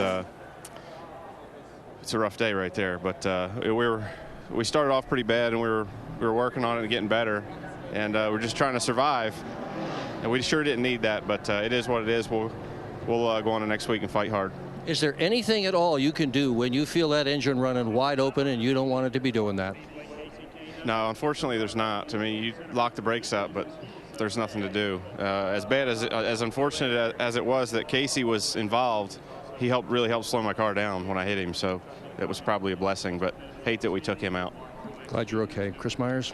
Thanks, Dick. And of course, he ran over to make sure Casey was okay, and probably glad Casey's car was in the way, or who knows. His really answers at first were very short, and it's almost as if, Jeff, he's still kind of catching his breath saying, man, I can't believe I walked away from that. Again, you have to experience something like that, and unfortunately, neither one of us have had to do that. But for these drivers, even though you talk about this being the smallest racetrack on the circuit, you carry so much speed. I mean, that's over 100 miles an hour down in these corners, and he's got all 4 tires locked up. He's trying to hit kill switches. He's trying to do everything he can to get that car stopped, and you see the end result. So, I mean, helpless is the only thing you can say from Martin Truex Jr. He was helpless. Truex Jr., Casey Kane done for the day here on the short track. But next week on Saturday night, first night race at the Texas Motor Speedway, you can bet the speeds will pick up. The plot thickens on NASCAR on Fox. You put your work clothes on when you go to Texas. So that's big boy racing down there. Sprint Cup racing from Texas Motor Speedway. Looks like he messed with the bull and he got the horns. He's trying to hang on like a wild bucking bronco in Texas. Stay tuned to NASCAR on Fox. Hope you join us Saturday night. Remember Saturday baseball on Fox during the day. Denny Hamlin has swept Texas last year. He's hoping to pull it out here, currently 7th under the red flag after the wreck, and worth taking another look, especially when you can hear from the drivers and have them talk about what happened and how they walk away. I mean, so much fire out there. You see the impact of what's going on there. The immediate flames? The immediate flames is probably broke something in the carburetor. I mean, he's got the thing running wide open, but he probably broke the fuel log off and has now sprayed, the Sunoco E15 fuel all over this race car with the hot headers, and that's what, caught fire. And on our Exmo again, you heard Martin Truex Jr. saying, he was sorry that he wrecked Casey Kane in the 4 car, but he's glad. He said it helped slow him down, or who knows, with the throttle problem that he had, what would have happened next. Well, let's hopefully, the good thing about it, we don't have to discuss that. These 2 guys, both of them been able to walk away. Unfortunately, the cars are definitely destroyed, but, the cars can be rebuilt. And Martin Truex Jr., a driver who had been in and out of the top 10 in points, had stumbled back the last few races. And for Casey Kane, we mentioned some of the top 10 finishes this year, and was the pick of Larry McReynolds in our Pizza Hut prediction selection earlier on the pre-race show. Let's take a look at the current standings for the fastest pit crew and how the fans have voted so far. And thanks for getting involved with AT&T. You can get in on the action by texting the car number you think will average the least amount of time on pit road. AT&T, the nation's fastest mobile broadband network. Clint Boyer, your leader over Jeff Gordon, 222 laps in under a red flag after the wreck. But a lot more to come. It's NASCAR on Fox from Martinsville, Virginia. Since 1947, Martinsville Speedway has been one of the greatest places anywhere in the country to see a race. You saw where the azaleas and the boxwoods used to sit outside of turns 1 and 2. The little hand-operated scoreboard up outside of turn number 3, where right now we sit under the red flag, closing in on halfway to go because of a vicious crash caused by a stuck throttle on Martin Truex's car that also took out Casey Kane. Both drivers are okay, but everyone else sits and waits under this red flag as they repair the barrier in turn 3. Let me see if I can raise up my buddy over here, Clint Boyer. Hey, Clint Boyer, it's DW. I'm not interrupting anything, am I? No, just people watching right now. Hey, buddy, you've been looking good today, man. You got that thing hooked up. How's it going out there for you? So far, so good. Just really proud of everybody on the BB&T Chevrolet. Worked hard. We've all worked hard on getting better at this racetrack. Certainly come a long ways, and we got to repay BB&T. We had a bad run for them at Bristol, and feels good to be up front for them. Clint, I know you like to race on dirt. That's actually where Richard Childress discovered you. Does this racetrack have any kind of characteristics like that? Man, you're spot on. I mean, it's a dry, slick, old dirt track. just forward bite is such an issue with this tire. The marbles up top, you jump the cushion, get over into the marbles, you really got your hands full. The outside lane, patience is going a long ways here today. We're just trying to buy our time and manage our tires. So your car looks pretty clean. I don't think anybody's been beating around on you much, doesn't look like. I've been lucky enough to be out front. They're supposed to be this way. I brought home a lot of tore up stuff this year, so hopefully we can keep it this way. All right, well, I'm going to finish my hot dog. You finish your nap, and we'll get going here in a minute. In 4, I see they tried to knock the wall down, so hopefully we can get going here and have some more fun. 10-4, buddy. Thank you. Well, the track sweep up and cleanup is complete up in turn number 3. However, the safer barrier got quite a bit of damage there when Martin Truex went into it full tilt, so they're still doing a little bit of welding work there. Now the concession stands do a booming business here. Where else in racing can you get a hot dog for $2 loaded with slaw and chili, and it's that good? So good that at the infield concession stand, the crews put slash marks up on the header of the roof there to mark who's eaten the most. They have real contests here for who can down the most Martinsville hot dogs. Back to Clint Boyer, Darrell mentioned the fact that he's a dirt racer from Kansas. That's where he got his start. But how he got noticed by Richard Childress, he got an opportunity to go to Nashville Super Speedway and run an ARCA race. Sat there and ran in the top 2 or 3. Richard happened to be over there for an NNS race that weekend. Really, Clint caught the eye of Richard. A couple of weeks later, Richard told his secretary, Sandra, see if you can get me Clint Boyer on the phone. I'd like to talk to him. Clint thought it was someone pulling a joke on him and almost would not take the phone call. He said, you guys quit messing with me. I've got work to do. But it truly was Richard Childress trying to talk to him about coming over and driving at Richard Childress Racing. Before racing full-time, Clint Boyer worked in a body shop. He was a body man. So his hobby, as there's Richard Childress, Boyer's hobby is restoring old cars, and he builds what we call rat rods, which are high-tech cars that look like they've been sitting in the chicken coop for the last 30 years. You got to work hard to make one look like that and run as well as his do. And he's got a car, and I believe he told me he got it from Jan Gabriel. Remember we were talking about him? Yeah. It's a 50 Mercury, and it's all tricked out, and it's got flames. It's got flamethrowers that come out the tailpipes. Wow. And he rides around in that every once in a while and cooks some radiators, I guess, every once in a while. Jan Gabriel, the great public address announcer and read commercials with that, created that Sunday. I can't do it, but gosh, he did it better than anybody. Let's listen to what some of our NASCAR Sprint Cup Series drivers have to say about racing the shortest, one of the toughest tracks on this circuit. How can I stay as calm as possible with a lot of the things that go on that you can't control, some that you can control, but you still can't get frustrated, or things get a lot worse a lot quicker than that. Martinsville has been a big challenge, to say the least, for me. We've had some really good runs. I think third's the best I've finished here, but man, it's been a tough place at times too. The only time I get frustrated is when I get a run on somebody and they keep chopping my nose off getting into the corner, which then it's time to give them the chrome horn. Ryan Newman there, who started outside pole, currently runs in 6th. Jimmy Johnson, after that pit stop, now is 9th in the running order. Clint Boyer, your leader. Jeff Gordon, Juan Montoya.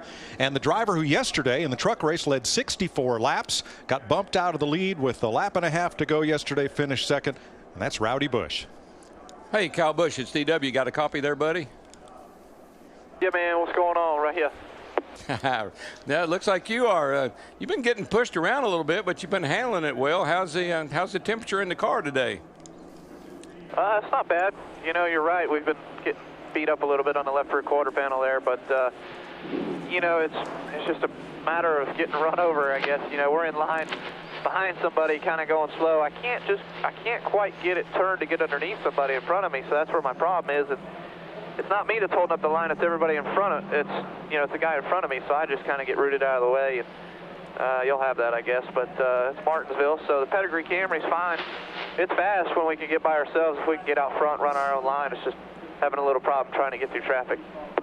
Yeah, I've seen you move up and try that outside a couple of times. It just doesn't seem to work at all. Is there any grip out there that you can use?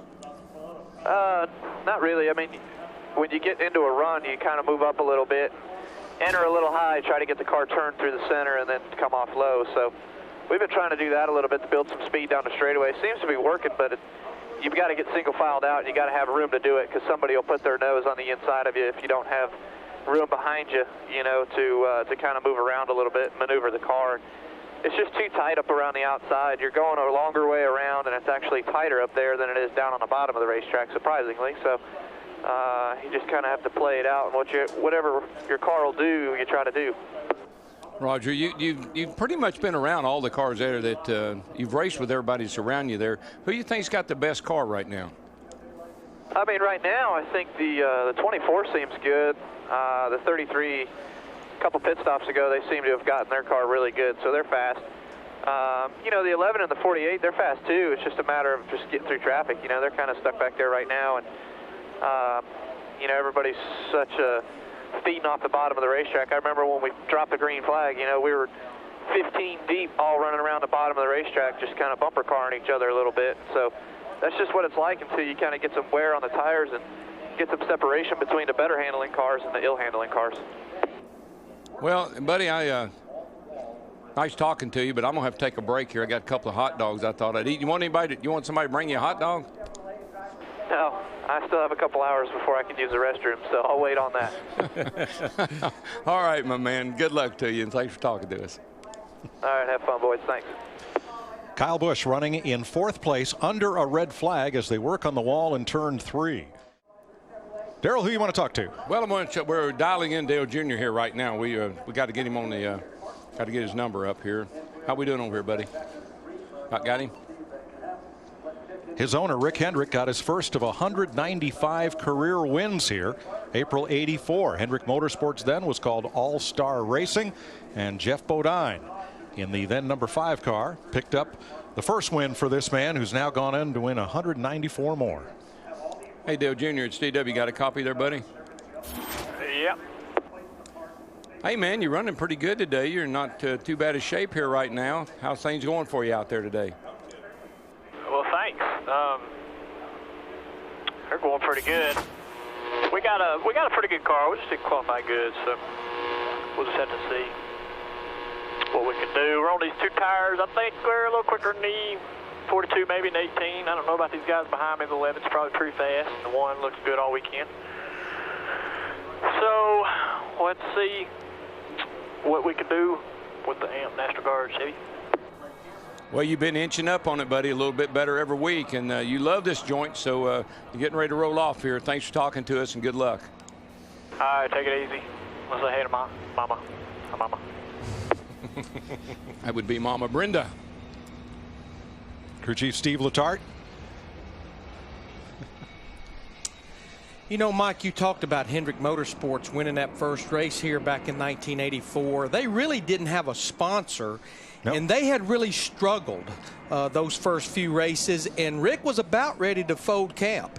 And Harry Hyde, who was a crew chief, said, you know what? We have Jeff Bodine. Martinsville's next. Let's go there. Let's leave this one sponsor on the car that we had at Darlington when it was a complete disaster. They came here and won the race, and I think you can say pretty much the dynasty has been built. Yeah, a fellow named Bob Adams was in the stands, noticed what they were doing, and signed on a small life insurance company as Rick's first sponsor, and the rest is history. A little company down in Winston-Salem, B&R. They did a lot of engines back in the day for Sam Ard and others, and Rick had a relationship with those guys through drag racing, and they built the engines for the cars there for a number of years and had great success. And I'm telling you, when you stepped in one of those babies, even back in the day, they would go. That was Ken Bingham and Ronnie Revis were B&R. Boy, they big steam. Engines have fired at Martinsville Speedway. We're ready to get back at it. Hope you enjoyed the halftime break. 222 laps are in the books, and the red flag caused by the Martin Truex Casey Kane crash up in turn number 3. The wall has been repaired. Kevin Harvick reaches for the switches and is ready to go racing. Our fans in the hot dog line right now are getting antsy. They heard the cars crank.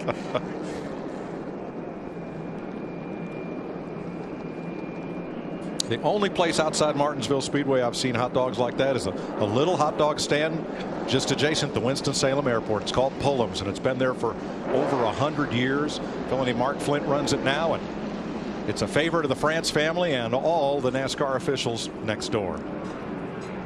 DW. Yeah, buddy. Got a little break here. Now the question is, I've seen this happen before.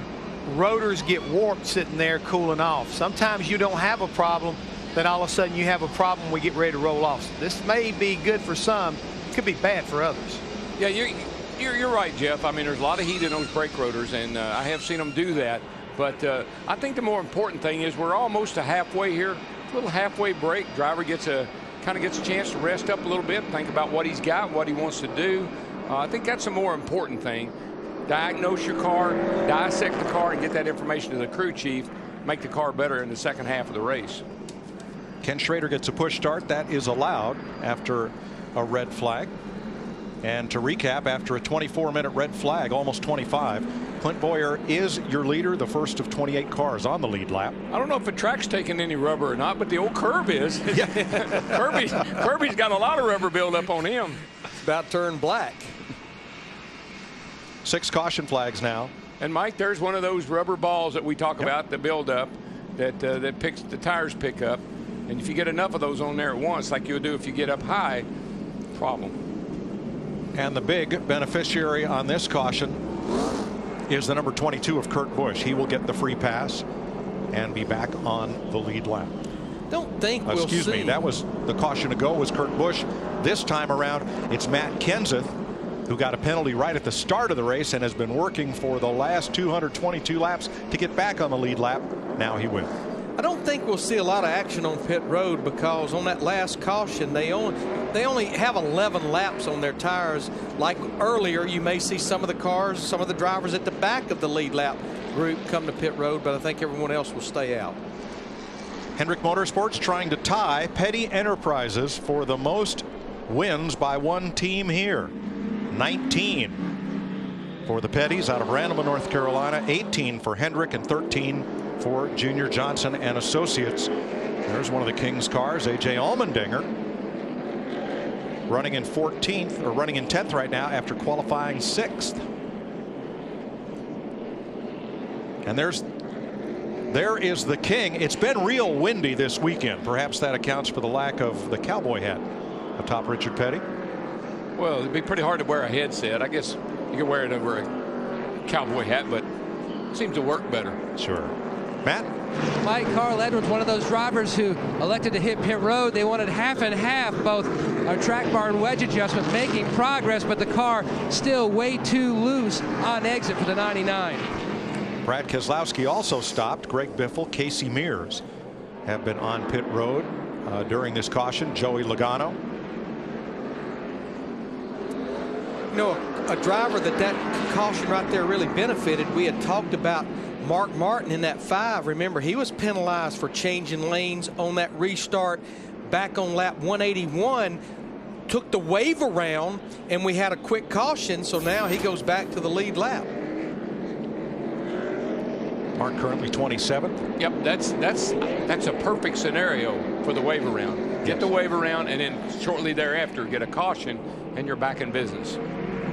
He's one of about 7 drivers that pitted under that caution right here. So when we restart, 29 cars will be on the lead lap.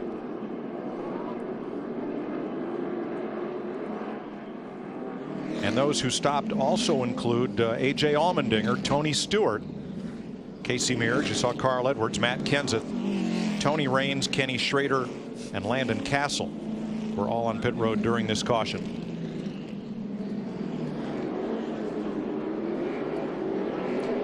So Kenseth gets the free pass. Jeff Gordon, after getting a free pass halfway through the race in 2005, won here. Steve? And Mike, you can expect Jeff Gordon to be really aggressive on this restart. Crew Chief Alan Gustafson saying, hey, let's go up there and get us a bonus point for leading a lap. So to check back in and see how your Pizza Hut fan favorite driver is doing, Jeff Gordon started the day in 21st. He is now up to 2nd. 7 poles, 7 wins here. And we listened in on Clint Boyer. Watch that 42 dive bomb. I mean, just, be ready for it. Be looking for that all day, the rest of the day. Yeah, we're going to have to protect the bottom on the starts here as best you can. 10-4. Montoya will start second row inside. He has been seen to be especially up on the wheel on these restarts.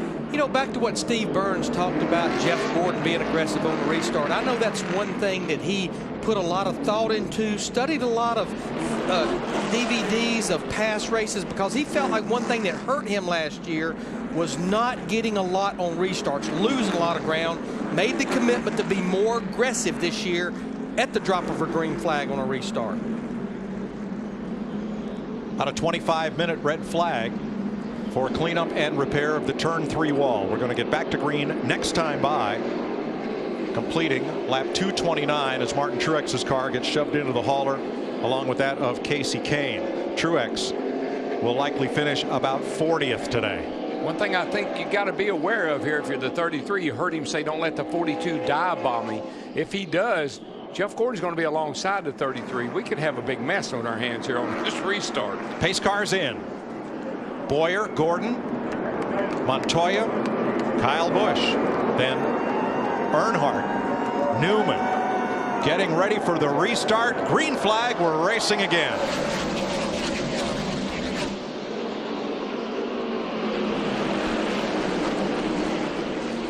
Boyer gets away clean. It's Gordon and Montoya for second. Montoya trying to keep that 24 car of Gordon on the high side. Dale Earnhardt Jr. in the 88 trying to follow through. Can Gordon dip down in behind Montoya? Gets there.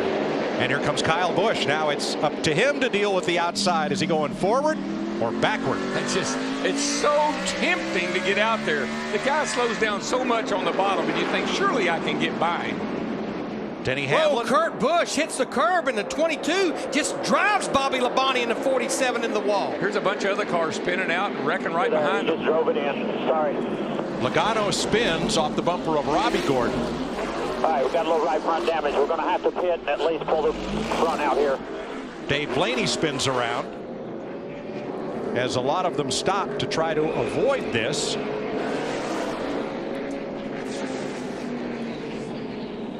And have a watch there at Kurt Busch. Stuck up on the outside. Tough sledding out there. Whoa, whoa, whoa.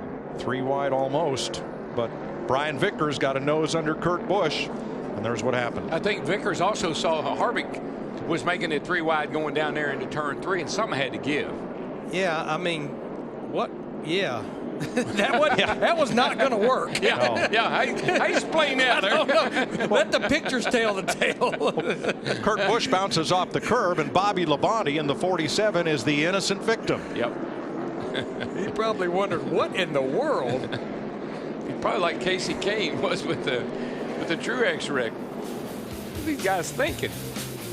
Caution is out for the 7th time today.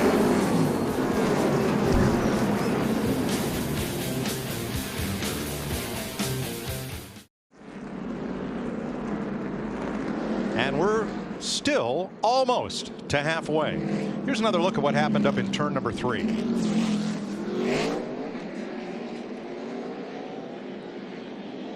Boy, I'm like Larry. I have to look at this more than once. I'm not sure where he was going. I don't think he was aimed there, but I think he got a little help and got maybe a little turned there. He had to get turned to get down. Somewhere back here, somebody's got to get into See him. a little contact there with Vickers in the 83. Right there. Oh, the 83 gets in him and man sends him into the grass, over the curb. I don't think Harvick was helping matters in the 29 by making it 3 wide. Get a little ugly back there. 28 lead lap cars for the restart. We're back under green. Montoya outside of Boyer. Jeff Gordon inside the second row. Kyle Busch outside. Dale Jr. and Denny Hamlin. Then Ryan Newman and Jimmy Johnson.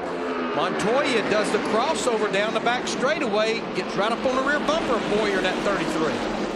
Boyer was a little bit worried about Montoya being a little aggressive on this restart.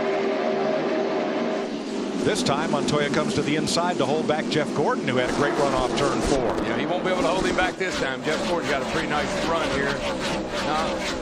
Close the door.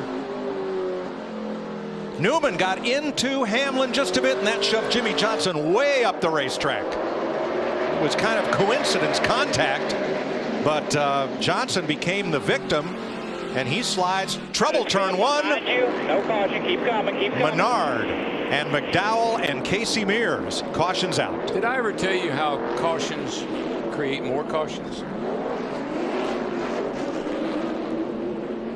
So first, let's show you what happened to Jimmy Johnson. This was before the caution came out. This the 8th yellow of the day.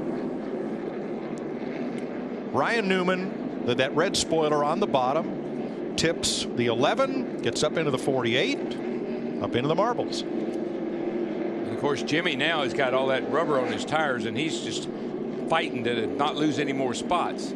Then down here at turn 1. Oh, the 22 gets the 2 gets Keselowski gets into Menard. The 2 gets into him. Turns Menard around. Comes McDowell. Casey Mears. Jamie Max. Ahead over here. Stay low. The first one. Stay in it. Stay low. Keep digging. Outside 48. Outside and clear. All clear.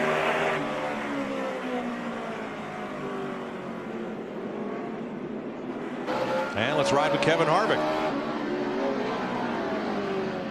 Check up. Brad Keselowski into Paul Menard. That brings out caution number 8.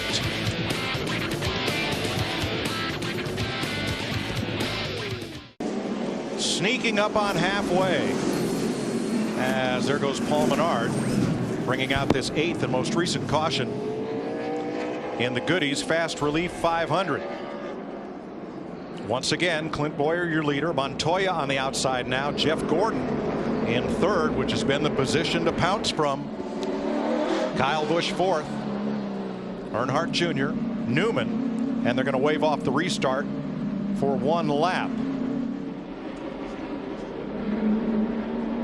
Piece of debris on the backstretch, and as these cars get more and more bent and banged up, loose pieces tend to fall off. Yes, they do. Bumper bars, sheet metal, just like you see here. Bare bond tape. A lot of stuff flying before this whole day is over with. Tempers. A few of those too. Steve.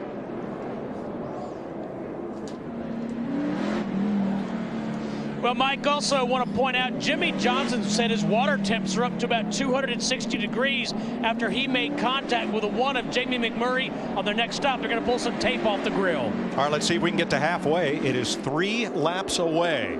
Boyer and Montoya. Green flag.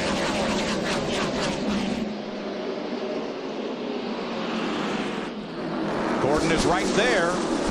And again, he and Montoya will duel for 2nd.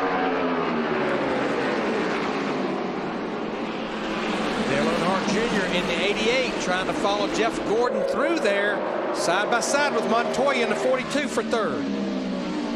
Kyle Busch on the outside, his teammate Hamlin inside him, then McMurray and Newman. Rudem and Reagan and Jimmy Johnson and Jeff Burton. Boy, did you see Montoya? He tried to come down. He faked him out. He said, I'm coming down, dude, but then he went back. Denny Hamlin shuts the door on him. Here comes Kyle Busch in the 18. Montoya just cannot get down. It's a helpless feeling. You're out there in no man's land, can't go anywhere, and they just keep going by. And his teammate will not give him a break. McMurray in the 1, he's not going to let him down either. You just got to make a hole. Maybe behind the 00 there. If I was a spotter, I'd say, get out now, get out now. Here comes Big Daddy. Jeff Gordon to the lead. The corner, clear. You're clear. Tony Stewart's tough day continues. He'll get a pass-through penalty because he changed lanes before the start-finish line. It's the 3rd one of those today, including Matt Kenseth at the start of the race. Larry, just think about when they restart these races, the leaders are up here on the front, on the straightaway, but a lot of guys are back in the turn still. So when you come off that corner and you got nowhere to go, the cars are out next to the wall, you got no option but to go up the middle. Kyle Busch had a choice: throw his car sideways or slam it into Dale Jr. He tossed it sideways, caught it, and moves on in 5th. Junior's car is getting a nice launch off the corner here, getting some good forward bite. Stewart comes in to serve his penalty, and as Matt Kenseth and Mark Martin before him, he'll go a lap and a half down by driving around at pit road speed. Let's show you the restart and what happened to the 14 of Tony Stewart as he serves out his penalty. Yep, moved down to the inside before the line. And back for the lead comes Bowyer. Remember, the last time these cars were on pit road, Clint Bowyer's crew took 2 right side tires. Jeff Gordon, as well as Denny Hamlin's crew, took 4 fresh tires. What kind of tires they put on that 33 car, but they're looking like they're working pretty darn good. Jeff Gordon has now led in his last 10 starts at Martinsville. In his career, 37 races here, he's led 29 of them and won 7. Boy, he's fighting hard on that outside. That's as good as I've seen anybody be able to hold their own when they get hung out there like that. I think Bowyer's being pretty nice to him also. Right now, there is a line of about 7 cars lined up behind Bowyer that will not let Jeff Gordon in the 24 down to the bottom. Steve? Mike, the problem is he just said he got loose, and you see he's trying to jump back in line now. Got loose. And his teammate lets him in, or does he? Oh, no. Here comes Junior. I don't see teammates letting anybody give them anything. We saw it with McMurray and Montoya a while ago. We saw some give and take at the start of the race, and there we see some paint traded between Earnhardt and Gordon. We saw some give and take between Busch and Hamlin early in the race, but that was very early. Yeah, and once you get out there like that, even though you're almost clear, you cannot take a chance on forcing your way in, or you'll be backward into the wall.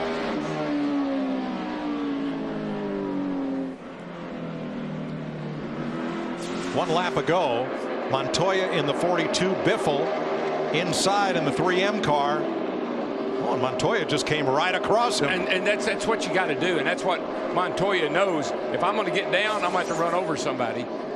For the lead, Hamlin back to the front. Bowyer tried to do the crossover, but Hamlin shuts the door. A lot of room here, a lot of time. We're past halfway, nice and easy. Halfway is sort of a magic number here.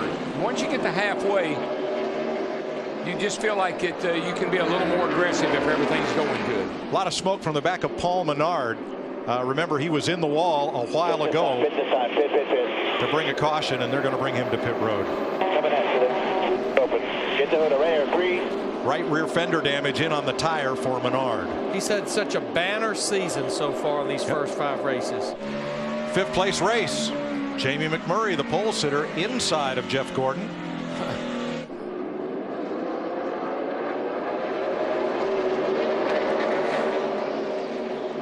Another car, another driver keeps hanging in there. David Rudeman in that 00 car up there near the top 5. Started the race back in 8th position. I'm just not sure why Jeff Gordon continues. He's had a couple opportunities to get down, but he seems to be trying to run that outside, making it work. Maybe he thinks he can one man and clean it off. I don't know, but it sure is costing him dearly right now. Maybe his car's not handling that good. He needs that outside line. Jimmy Johnson now right behind him. Remember, Johnson reported that overheating problem. He has been unable to advance in this green flag run from about 8th, 9th place. What'll be anxious to see is if he can get that car cooled down now that we're back into a long green run. I think when he was complaining about it, we'd run 2 laps, have a caution, run 2 laps, and then we had that red flag. You know, as I watch this 24 car, Larry, I believe he's loose in, and he just can't drive it down to the bottom. He's off, gets off pretty well, but he's a little too loose in, and that's what's got him trapped up there on the outside and didn't want to take a chance on cutting in front of somebody. What are they saying, Steve? Well, Darrell, he said he was loose about 8 or 9 laps ago, right after the restart, and then the urgency in his voice 2 laps ago, he said, now I'm bad loose. Yeah, it's what it looks like he's almost backing it into the corner. And that makes you real vulnerable. If you're that loose getting in, somebody taps you, you're going to go around. We took a hard look at Jimmy Johnson's grill, and other than a few little pieces of rubber debris, nothing blocking the airflow to the radiator. on his car. Kyle Busch and Dale Jr. third and fourth. Mike, when you run so close together here the way we do, all the heat off the car in front of you, your temps are going to be up. Let's see if we can see if Jeff Gordon's having to crank this thing to the right, getting in the corner or not. Should be a good indicator if he's loose. Pretty neutral here down the straightaway. See, see how neutral the wheel is getting into the corner? He can't turn it. He needs to whack it to the left, and he can't. Like we saw with Kyle Busch's steering wheel earlier. Yeah. The difference is Gordon's about 38, almost 40 degrees of wheel in the car. Kyle Busch was able to run through the corner with just 30 degrees of steering wheel input. Okay, so that tells you that Jeff Gordon is loose in and tight off. Fix the loose in, that'll help to tight off. It's just watching that steering wheel angle, though, you just can't get down there and turn it down into the bottom like you'd like to. He's having to be real gentle with it.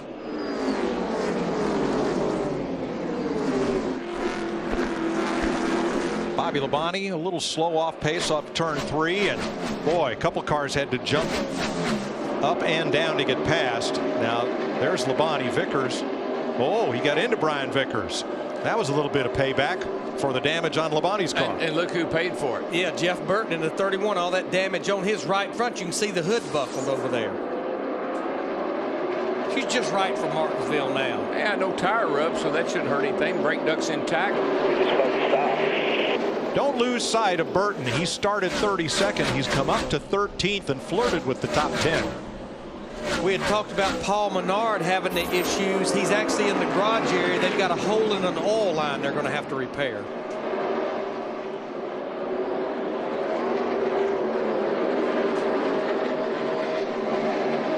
Ninth place, Jimmy Johnson, Ryan Newman. Newman's car just not working like it was in the first 100 laps of this race. It's almost like a yo-yo, you know, you go up to the front, you get in the wrong line, you go to the back. Go up to the front, get the wrong line, go to the back. Newman to the inside. He's got clearance. And makes the pass on Jimmy Johnson. Matt? Mike, still extremely tight. The issue for Ryan Newman, they're looking to make a big adjustment on their next stop. They just feel like they haven't made a huge adjustment enough to keep up with the racetrack change, and that's the game plan for the 39. Daryl, what's that feel like when you go down in the corner and the car just doesn't want to turn? Well, have you ever had to hold your steering wheel with both hands and you turned it as far as you could and your arms got crossed? And nothing else happened? And it still won't turn? Right. That's pretty much extremely tight. The front tires were not grip. The front tires are just sliding. That's it.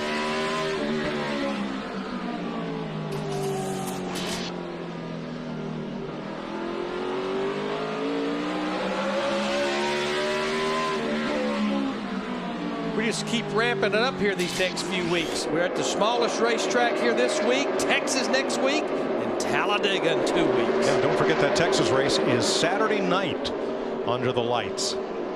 That'll be fun. Everything's all right on Saturday night. And I guarantee you, Eddie Gossage, he'll have something special going on. Always. Look at the right side of Allmendinger's car. You can hardly read the King's number 43, much less the sponsor decals. He's been racing. He's been racing hard, buddy.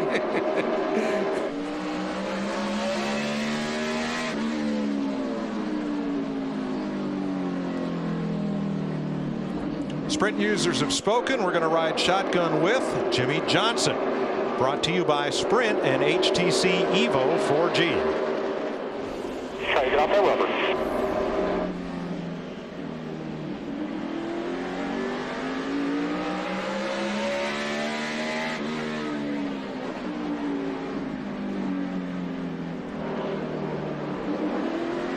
Looking inside. Clear.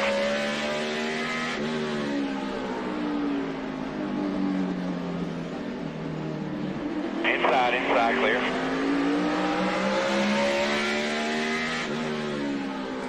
Fuel your inner NASCAR fan with live in-car audio and real-time stats on NASCAR Sprint Cup Mobile and the new HTC Evo 4G, only from Sprint at sprint.com/speed. Jeff Gordon's car is really loose. Jimmy Johnson's car is really tight. It won't turn through the middle of the corner, and that's opening up the door for some of these other cars. But you know what Jimmy Johnson will do? He won't panic. You heard him not. He's not saying anything on the radio. He's not screaming at Chad. They'll get it fixed.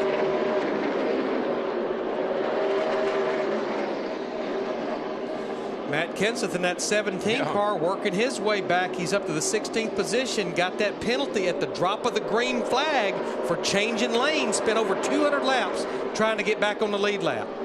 Battle for 10th, upper left. Allmendinger takes it. All I can say is it's a good thing Ricky Smith has a good spotter, because that 2 car was going to go down underneath him whether he liked it or not. Keselowski up for 17th, and at the bottom of your screen the leaders were. And Jeff Burton gets a little space inside Brian Vickers. 12th place here.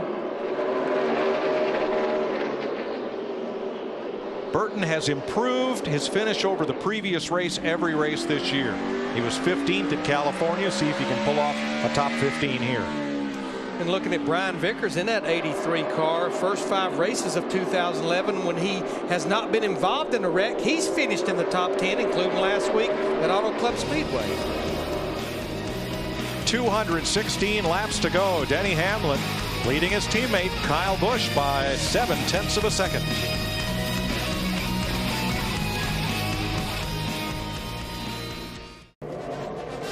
Glad you're watching the Goody's Fast Relief 500. It's NASCAR on Fox, and Denny Hamlin, who's won 5 of the last 6 races run in the state of Virginia. He's from Virginia, is your leader. Kyle Busch, Jeff Gordon following with 207 laps to go. Clint Boyer has led the most laps, 91. We might have the 6th different winner in the first 6 races this year. And so far, we've seen changing lanes around the start-finish line. Drivers taking a lot more of a chance as we rejoin Darrell, Larry, and Mike. Thanks, Chris. Denny Hamlin has now led this race 6 times for 68 laps. And remember, Denny Hamlin, this is where he felt like he jump-started his season last year coming out of here. So pretty good start to jump-starting this year, looks like. His teammate Kyle Busch holding station. Busch has led once for 30 laps today after starting 11. Joe Gibbs Racing finished 1-2 here last year. Hamlin leading Joey Logano to the line. 3rd place, Jeff Gordon. Steve? Well, Mike, it wasn't that long ago Jeff Gordon said his car was real loose, but the longer he runs, the better it gets. He just told Alan Gustafson, just need to tighten me up a little bit now. Car's getting better. Krista? Well, after all those restarts, Clint Boyer was concerned because his car was getting free. That is what has happened to him to make him slide back in the pack a little bit too free, Mike. Slow car turn 3 up near the wall, and it's Michael McDowell, who had been running on the lead lap in 25th position. Looks like a right rear tire maybe down on that car. We stay green. Go down. I'm trying to get you down. A lot of damage on Casey Mears as he's slow in the back straightaway. Both of those drivers were still on the lead lap. Mears are right front. And McDowell still up on the outside at turn 2. Mears makes it to pit road. And McDowell, if he can turn that car to the left, and he does, we will stay green. Yeah, McDowell can get a tire and get going again. Casey Mears, on the other hand, he's going to need a whole new body. See him in front of me. You can see right there the back end just pops out. It definitely looked like he had a tire going down. Definitely right rear, yeah. Banged it pretty good. Yeah, it's the right rear that's down on that car. Yeah. So we continue under green, and let's pick up with Jamie McMurray at 5th place. McMurray, you're riding along with him. He was our pole sitter. Led 31 laps at the start of the race, currently 5th. Making his 300th career start here this weekend. Best finish so far in 2011, 18th at Daytona. Could improve on that today. My man David Rudeman, he's sitting there in 6th spot. And you know, Larry, even from the get-go of this race, he's been running up here in that top 5 or 6 all day long, and the car looks in good shape, not all beaten up yet, so he's doing a good job. Ryan Newman, the outside pole sitter, top 10 finish in 10 of his last 13 short track races. Newman holding tough in 7th, and then AJ. Dick? Well, Digger's had a pretty good day for himself, Mike. Car's a little bit loose coming off the corners, a little bit tight in the center. The loose off is what they tried to fix before the drop of the green flag today. Matt.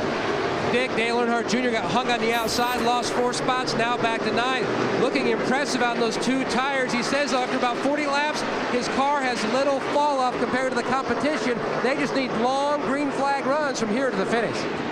David Reagan in the number 6 was fastest in Friday practice, but yesterday qualified 14th. He runs in the 10th spot.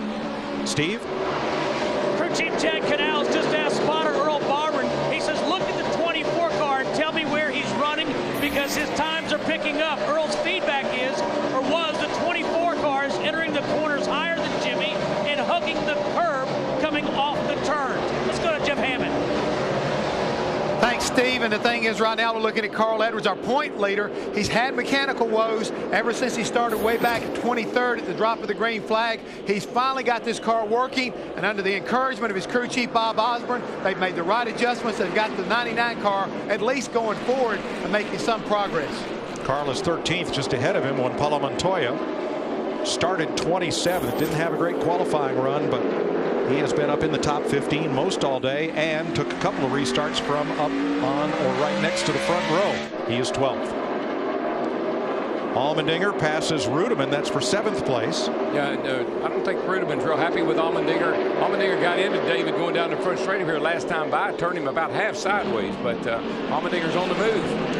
Or if there's 2 drivers that need something good to come out of today, it would be those 2 guys right there. As we see Denny Hamlin, our leader, about to put his teammate of one day, Tony Stewart, back in the day at Joe Gibbs Racing, about to put him another lap down. Remember, Tony has already went a lap down because of that penalty of changing lanes on a restart. So Stewart goes 2 down. Casey Mears back on track after damage, and let's pick up the running order at 14th place with Matt Kenseth. Kenseth was judged to have changed lanes before the start-finish line on the initial start of the race, and he spent the next 220 laps trying to get back on the lead lap and finally got a free pass. So he has recovered nicely. He has, and I've watched him do all that, Mike, and he's got a good race car. It's handling good, it's running good, and another car that's pretty good shape here. Brian Vickers today started 13th, running 15th, but he's been up on the top 10 on several occasions. And he's put the fender to a couple of fellas, as you can see from the right front. Brad Keselowski also brought out the 8th caution of the day when he got into the back of Paul Menard down in turn number 1. Brad started 22nd. He is 6 points ahead of that. Krista? Jeff Burton right now is sliding back. He said his car will not turn, but not because it's tight, but because it's loose. But despite their qualifying position, Chief Todd Barrier said, we have one of the best cars out here. Keep doing what you got to do. How about Regan Smith, Darrell? What an improvement for that whole team and for Regan over past seasons. Now, they got a fine last week from NASCAR, $25,000, Pete Rondo, for a piece of weight that wasn't secured properly. But this team has been on a tear. Their qualifying has been exceptionally good. Their racing is getting better. Mark Martin, they're racing with Joey Logano. Mark started 12th, and he also had to serve a penalty and recover from it, back on the lead lap in 19th. A.J. Allmendinger in his 43 car, he just keeps picking them up and laying them down as he drives by Jamie McMurray. That moves him up into the 6th position. You know, Joey Logano in that 20 car we saw just a minute ago, they have had a fast race car or race cars here all weekend. This is a backup car after a practice crash, but he got behind earlier in the race. Remember, he finished 2nd here a year ago to his teammate Denny Hamlin. Been getting pushed around a lot. I mean, he's gotten knocked around all afternoon, but it looks like he's doing all right. Here's a Hamlin on pit road. Well, this will make folks wake up and take notice because with all the success Hamlin's had here. Matt, problem? Nope, scheduled pit stop, Mike, except for a small hiccup on the first stop. Denny Hamlin's guys, they have performed flawlessly, going over the wall. Hamlin says his car still on the tight side. It's been consistently tight throughout much of the race. Heath Cherry, the tire carrier, going to make a track bar adjustment, trying to free this race car up. Solid stop so far. Boy, I tell you, this is when I really, as a driver, get nervous. First fast car on pit lane, praying just praying there are no cautions. Yeah, they wanted to cycle through green flag pit stops. All of the leaders were on pit road back at lap 204. This is about 110 laps. Felt like they could maybe go a little further than this. Yeah, I thought about 125 or 30, but that's pretty early. But now that Hamlin's been in, Larry, if you're crewing one of these top 5 cars, do you want to come early so you're not losing any time on the watch to him? At Martinsville, I do not want to pit until I have to have fuel, because you know you're just lurking with a caution about to come out anytime. As long as cars are moving on the racetrack, Mike, there's a pretty good chance there'll be a caution, and I don't want to see what I mean right here. Yeah, it's almost now. I don't want to be out there with 4 fresh tires 2 laps down. So getting bent up there was Jeff Burton quite a bit, and Kyle Busch, your leader. Jeff Gordon now 4.6 seconds back in second place. But who's the guy that we all stood up here last year and said, you can't do that at the end of the race? Came and got 4 tires, and we thought he'd made the biggest mistake ever. Mike Ford, and it worked out. Tick-tock, grandfather clock.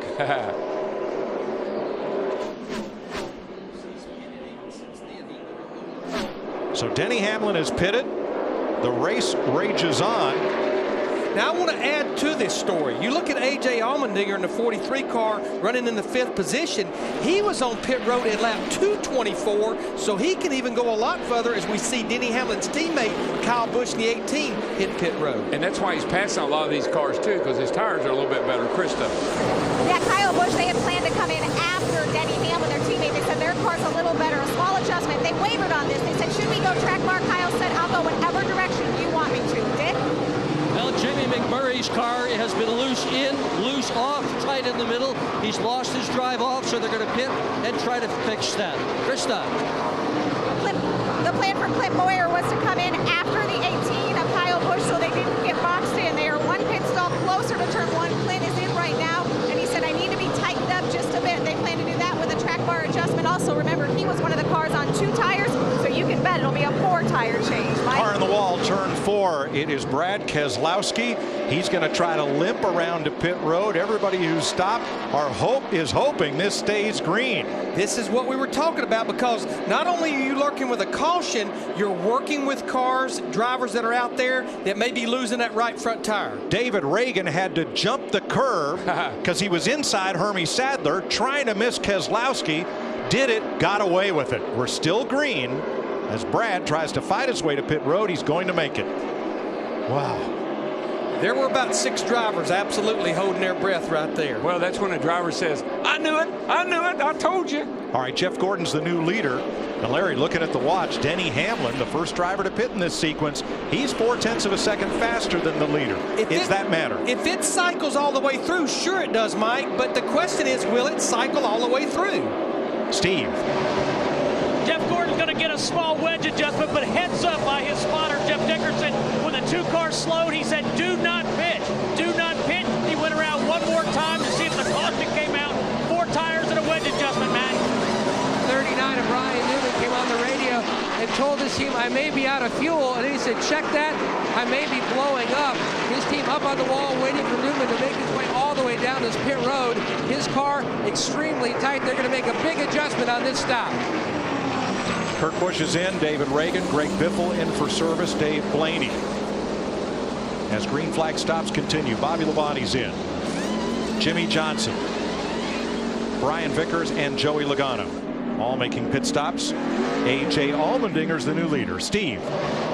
Mike, Jimmy Johnson told Chad Canals, that red flag killed us. This car just has not been the same since. 4 tires for Jimmy Johnson. They're also going to make an air pressure adjustment on that number 48. And Hammond was talking about the brakes, rotors may be warping from the heat. I have seen the tires sit there, get cold, cool off. When you go back to running, it just doesn't, the car doesn't like them. Allmendinger the leader, Matt Kenseth in second, Montoya, Edwards, Martin, and Harvick. And then Robbie Gordon. Those are the drivers who have not pitted on the lead lap, along with Ken Schrader. Fuel-wise, Allmendinger in the 43 should be able to go another 15 to 20 laps easily.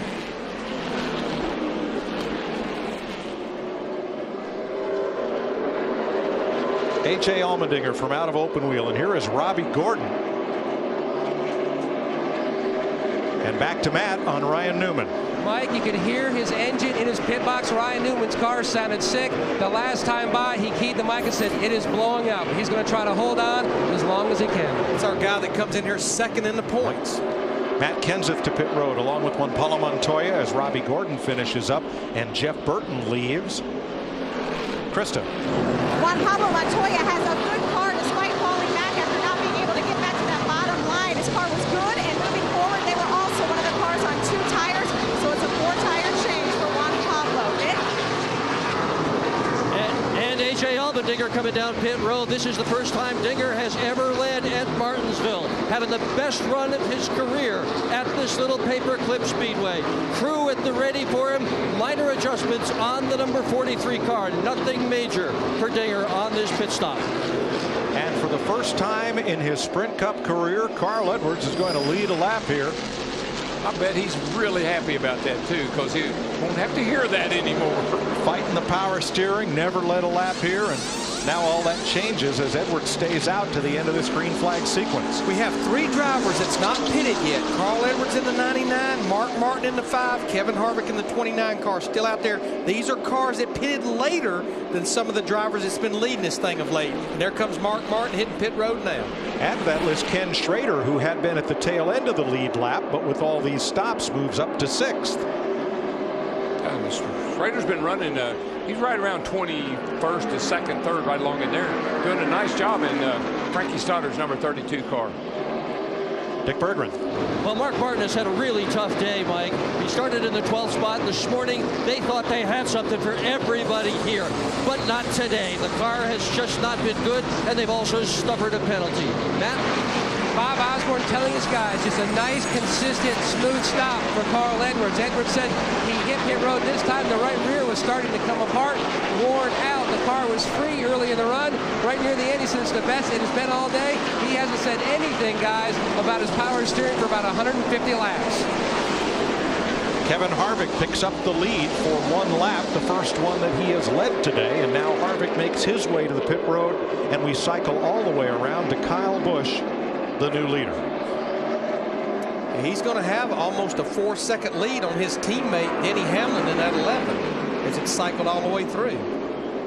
Now Kenny Schrader is the only driver who has not stopped. He's now the 3rd place car. Now during the early part of this pit stop cycle, Brad Keselowski came very close to bringing out a caution with the blue deuce. You can see right there, right front tire down, up. I don't even know if he hit the wall or not. He may have kissed it a tad. Now watch Reagan. He has to curb hop and slide up into Hermie Sadler to keep from spinning out as they went off in that corner 3 wide. 2 of them at race speed, and Keselowski just trying to creep to the pits. NASCAR's been pretty hesitant to throw a caution today. Here's our buddy Kenny Schrader driving for Frankie Stoddard here. 5th place driver right now. Great effort. A little bit of ding on the right front corner, but that's okay. Much longer. We're going to have to come here a few laps here. You feel the right front a little bit? Yeah, I'm losing it some. It ain't terrible. Everybody get ready now. Everybody get ready. Now you hear Frankie Stoddard talking to Schrader, trying to keep him out there for track position should a caution come out. You know, they're a top 10 car. If they stay out too long, by the time they make their stop, they'll be a lap down. But he pitted under the last caution. He was actually on pit road at lap 244. And you know what? This is really not a gamble for Kenny Schrader and that team, because you know what? If they can catch a caution, they are sitting in the catbird seat as far as maybe staying on the lead lap. Schrader's a good guy to have in a car here. I mean, he had some good runs here earlier in the 2000s. Beth Ann Morgenthal's car, he rode a number of top 10 finishes. And Schrader's first 6 races here were for the Virginia gentleman, Junie Donlevy. Happy birthday, Junie. 87 years young next week. Oh, my. Happy birthday, buddy. Got a lot of drivers' careers started. Now, Denny Hamlin was leading Kyle Busch by 1 second before their pit stops. Hamlin is now 5 seconds back and seems to be fading a little bit. And he also had advantage of about a 4 or 5 laps fresh tires versus the 18. So there was a lot of ground lost somewhere in that transition. I tell you, Kyle Busch would make a great Formula One driver, because his end laps before he gets ready to pass a pit, and his out laps on fresh tires are absolutely phenomenal. Good point. Now, Carl Edwards stayed out quite a while and is now 1 lap down as a result of this green flag cycle. But you saw how he just drove by Denny Hamlin. That's the difference in about 20 to 25 lap fresher tires on Carl Edwards in the 99.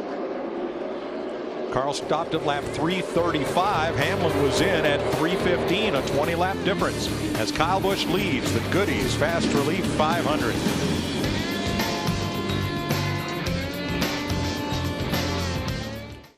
Caution flag number 9. Trevor Bayne cut down a left rear tire and could not get to pit road. So we're under caution for the 9th time today. Kyle Busch leads them in. Krista? The 18, Kyle Busch, saying, I don't know, guys, it's not bad. Maybe just a little bit more of what you gave me before. So just a quarter round on the track bar and the 4 tires. Matt? Over at his teammate pits, Mike Ford told his over-the-wall guys, listen up, we have got to get it done right here. That's all I'm going to say about it. Then he says the car started off great, but now it's too tight. Steve? Well, Matt, they talked about making some changes on the 24 car. Ultimately, Jeff Gordon said, leave it the way it is. So 4 tires and fuel for the 24, Jeff Gordon. Dick.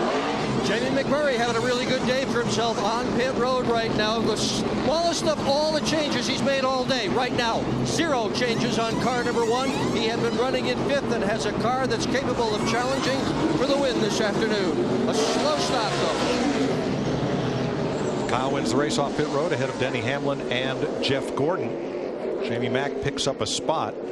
And a quick update on Jeff Burton, who made 2 pit stops under green. The first one, he was on pit road, thought the caution was going to come out for Keselowski and drove past his pit. Then he still had to come back in and make his stop.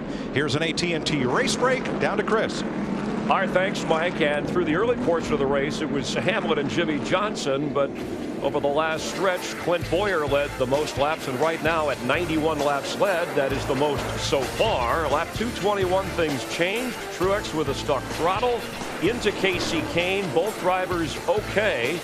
Both drivers out of the race. And that's an onboard look of what the experience was like. We've had a red flag as they repaired the safer barrier, about a 25-minute delay, and then Kurt Busch getting into Bobby Labonte. He was running, Kurt Busch was 15th place at the time, and since it's been a little Kyle Busch and Denny Hamlin, as we have now 146 laps to go. Yeah, right now you're seeing the 1 car, Jamie McMurray, who was running in the 4th position. He's got to make another pit back to the pit road because they left a lug nut loose here on the left-hand side. Watch the official right there. He lets the crew know ahead of time. Right there, he said, oh, there it is.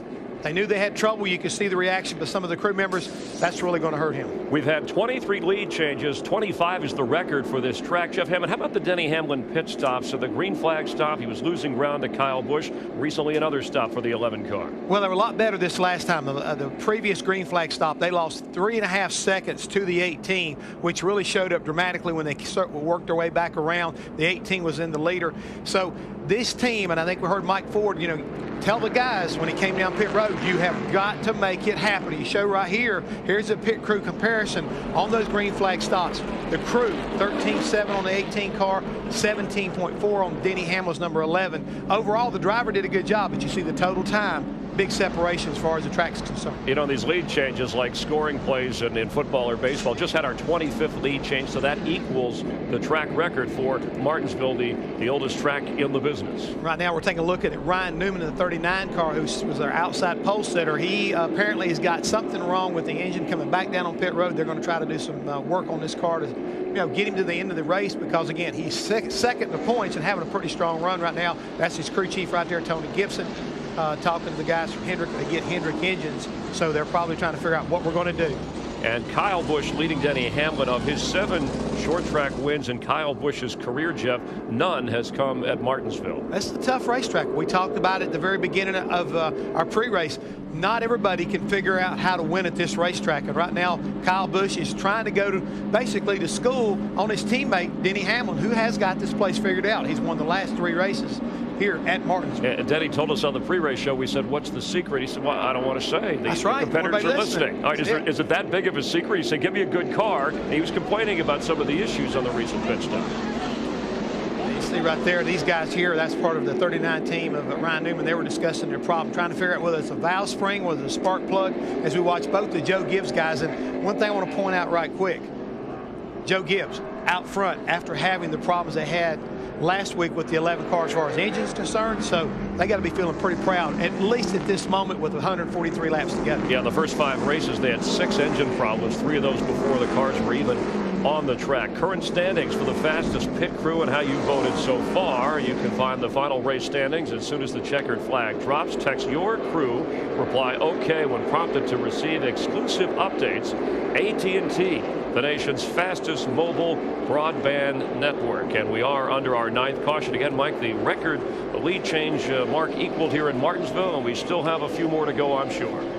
Thanks, Chris. What you're seeing is 14 cars take the wave around. If you elect not to pit under this caution, you can line up, stay behind the pace car, work your way around to the tail end of the lineup, gain back one of the laps that you were down. I won't run them all down, but 14 of them did it to try to overcome losing a lap during green flag pit stops.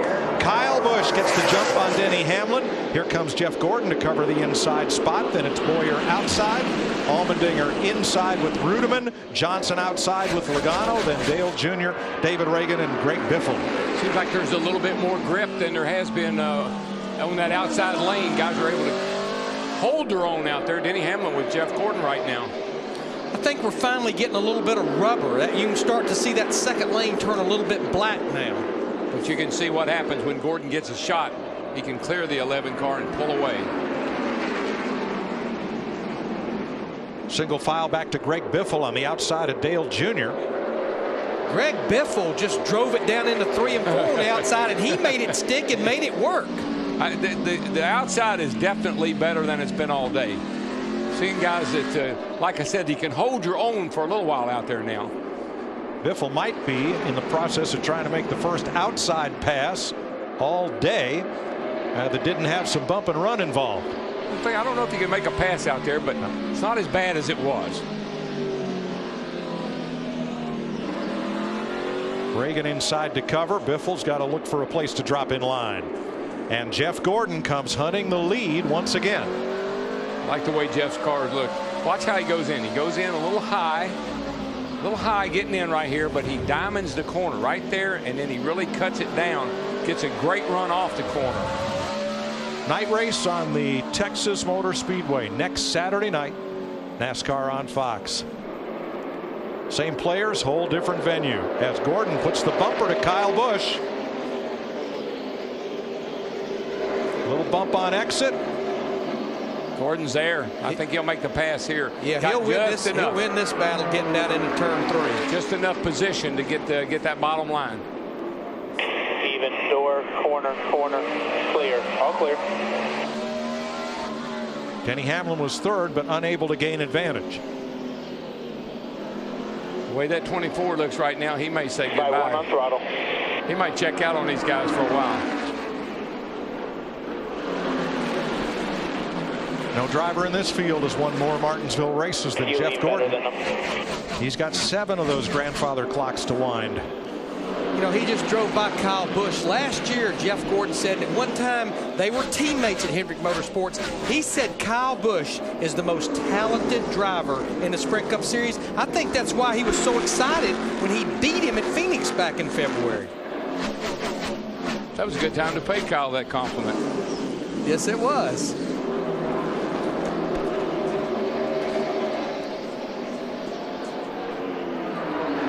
Clint Boyer remains in the top 5, sits there in 4th place, lurking. He has led this race more laps than anybody else, 91 laps. Right there ahead of Jimmy Johnson. Just stays right there in position. Boyer reminds me of, he's like a throwback driver. You know, back in Earnhardt and Cale Yarborough and those kind of blue collar guys that really just kind of guys you like. Guys who live to race. Yeah. Up front, let's have a look at Jeff Gordon's day so far. He started 21st. He was second fastest in practice, didn't qualify well, but kept climbing the ladder and now leads this race at lap 369. Looks like right now Kyle Busch in the 18, he's trying to make a run in the middle of the corner, but Jeff Gordon just gets off the corner. 39 car just playing. Got a left rear. Got a left rear tire down. Come on, Tony can. There's the leader. Tough break for the outside pole sitter. Stuart Haas is having a tough day, Larry. Now they'd had engine trouble. I hope he's running and just looking for a place to. Here he comes. Yeah, he was going down. This has been flat for about. He came off turn 2 with it flat, went all the way down the back before he gets down here.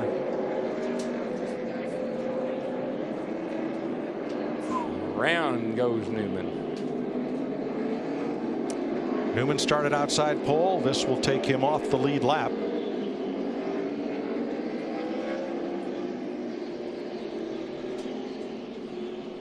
Mike, with this restart being only 11 laps ago, all those cars that took that wave around certainly paid dividends for them. Dale Jr. is the first of the cars to pit, along with Jamie McMurray, Matt Kenseth, Montoya, Edwards, Smith, Newman, of course, with the flat tire. Kurt Busch, Harvick, and Mark Martin are all on pit road. Everyone else on the lead lap stays out. Matt? Mike, the call from Steve Letarte is going 4 tires on this stop. That way they are good to go to the end. If they have to pit, they've got the 2-tire option. His biggest issue, just forward bite on this 88 machine. Dick? Jamie McMurray on pit road right now in his green #1 car. The penalty from the last pit stop where they left a lug nut off didn't hurt him all that much. He is pitting out of the 10th position. Car still good. No major adjustments all day on Rick Doty's car. Thanks, Dick. Let's take a look and see if the flat tire on Newman's left rear was caused by contact. It's usually a right front and a left rear that come together somewhere right about there. But Larry, I like the strategy of getting 4 tires right now.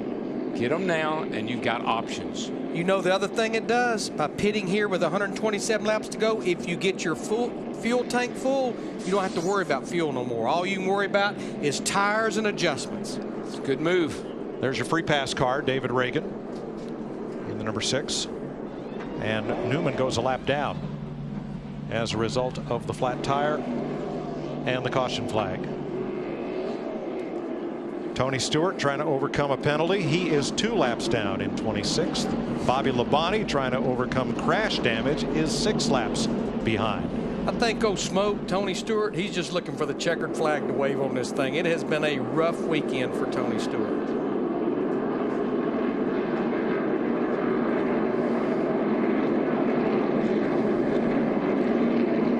Jeff Gordon, your race leader.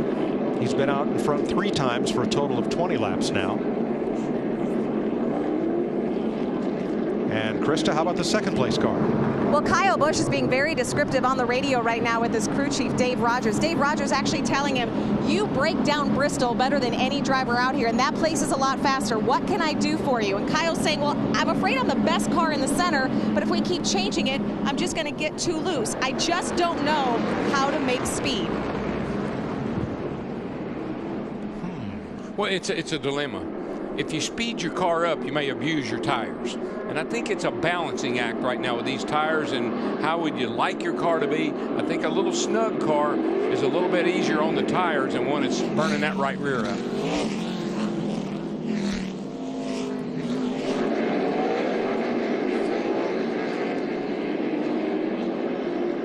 Alan Gustafson, Jeff Gordon's crew chief. Mike Ford, Denny Hamlin's crew chief.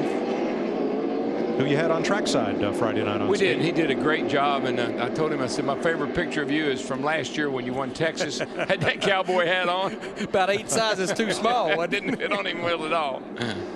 Jeff Gordon has now just passed Richard Petty for 4th in all-time laps led here at Martinsville Speedway as we get set for the restart, completing lap 376.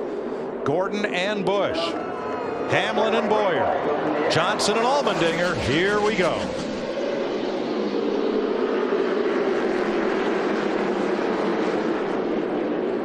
The top 8 drivers stayed out. Dale Earnhardt Jr. in the 88, 4 fresh tires back in 9th. And now only 18 cars on the lead lap. Everybody sorts out single file, except Joey Logano. And Jeff Burton piled into somebody. Yeah, over in turn 3. I mean, he just drove the front end of the car right up in the air. You can see the hood. He can't even see where he's going. When you get to the yellow line, I'll let you know when you're there. Get left, get left, get left. You know, that get started left, well in front of him. Kurt Busch and somebody got together, and the ripple effect just accordioned all the way back through the field. His spotter was pretty much having to drive his race car, getting him on the pit road. I saw a guy one time that happened. He came on the pit road, and the crew member jumped up on the hood. It was like a sliding board. He went right back down on the ground. Darrell, I look at Jimmy Johnson in that 48 car running up there in 5th, and I think you said it earlier. That car was starting to go backwards. It was starting to overheat, and you said the one thing that he will not do is panic, and Steve, there he is back in the top 5. You're exactly right, Larry. And what Jimmy Johnson is saying is that the car is a little bit lazy in the center. He says, I have to wait an extra beat to get on the gas when I'm stuck in traffic.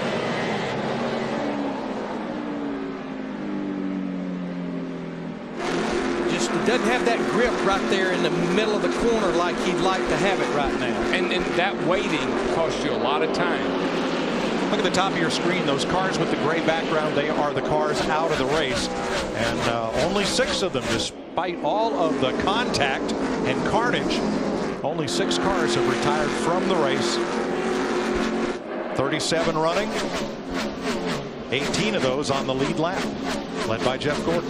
Boy, Jeff Burton in the 31 came back out on the racetrack almost right in the middle of those leaders and actually bobbled them up for a second back there about Joey Logano in the 20, Dale Earnhardt Jr. in the 88. Well, Larry, there's just nowhere to get out. You just can't get out of the way. When you're trying to get out of the way, you're down in the groove. I wish you'd look at the parts and pieces hanging off that thing. It sort of looks like it got run over by a caterpillar.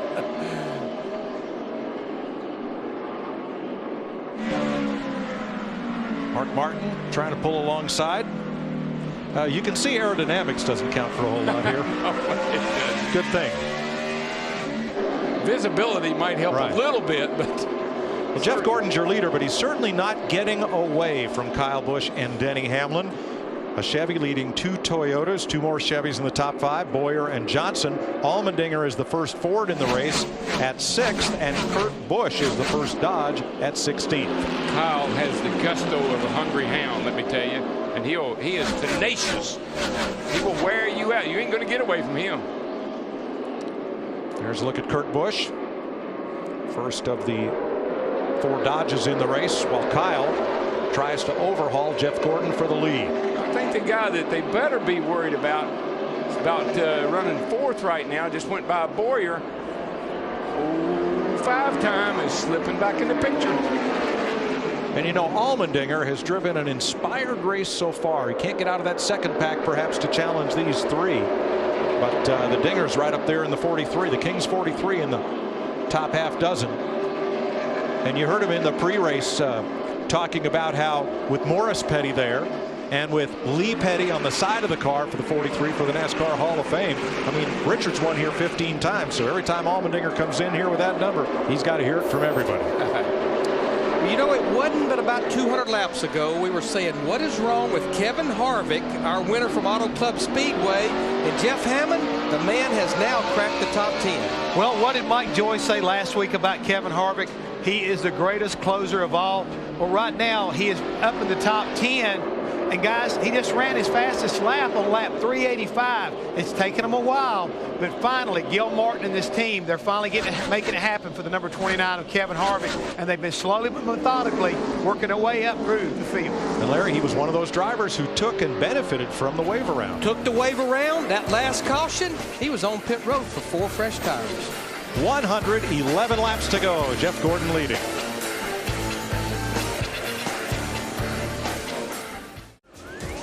Just about 100 laps to go here at Martinsville, and 7 laps ago, Kyle Busch went past Jeff Gordon to retake the lead. From Jeff's onboard camera. He's just running his left side where you were. Little run, come in corner door.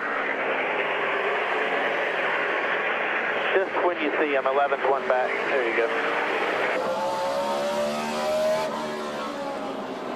So Kyle Busch to the front after a little wave from Jeff Gordon. Yeah, well, Jeff just doesn't want to run that hard. He still knows there's 100 laps to go.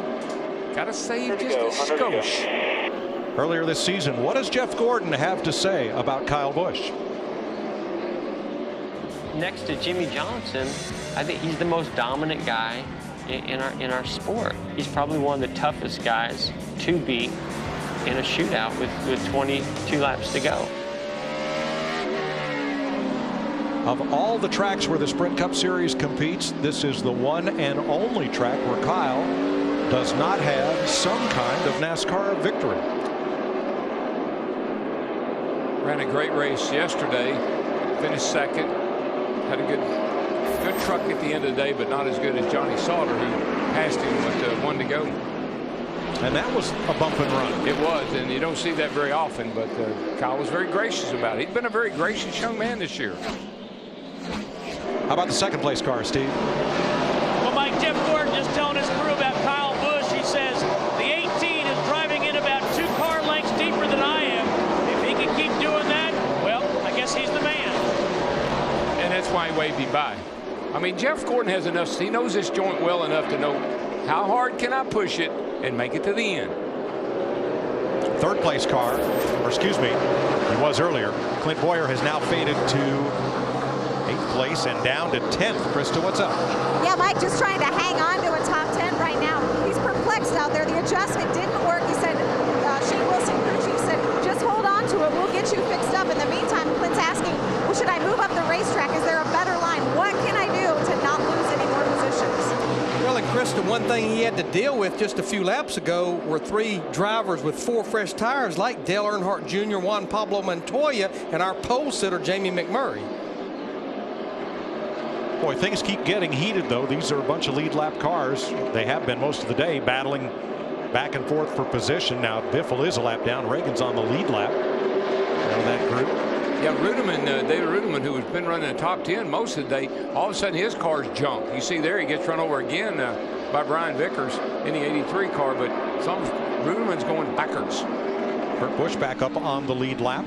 And Jimmy Johnson in 3rd place, 2 seconds off the lead, lurking. Yes, and Mike, he is now almost within inside his average over the last 9 races here. 2.8. He's running 3rd. Now, I know Kyle Busch has a 1.5 second lead over Jeff Gordon, but he has caught the tail end of the field, and there is a bunch of race cars up there, a bunch of drivers he's going to have to deal with. This should close the gap for Jeff Gordon a little bit.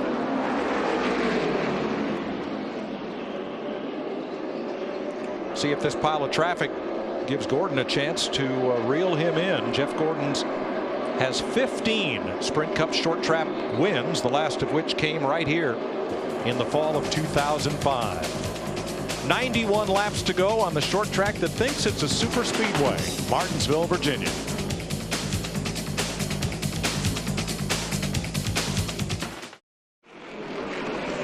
Jeff Gordon leads the league in short track victories with 15, his most recent coming here. 10 for Jimmy, 7 each for Kurt, Kyle, and Mark Martin. Denny Hamlin and Tony Stewart 6 apiece, and all but Stewart and Kurt Busch have figured at the front of the field. Mark Martin has run up in the top 10 here, but served a penalty, took the wave around. He's just one away in 11th right now.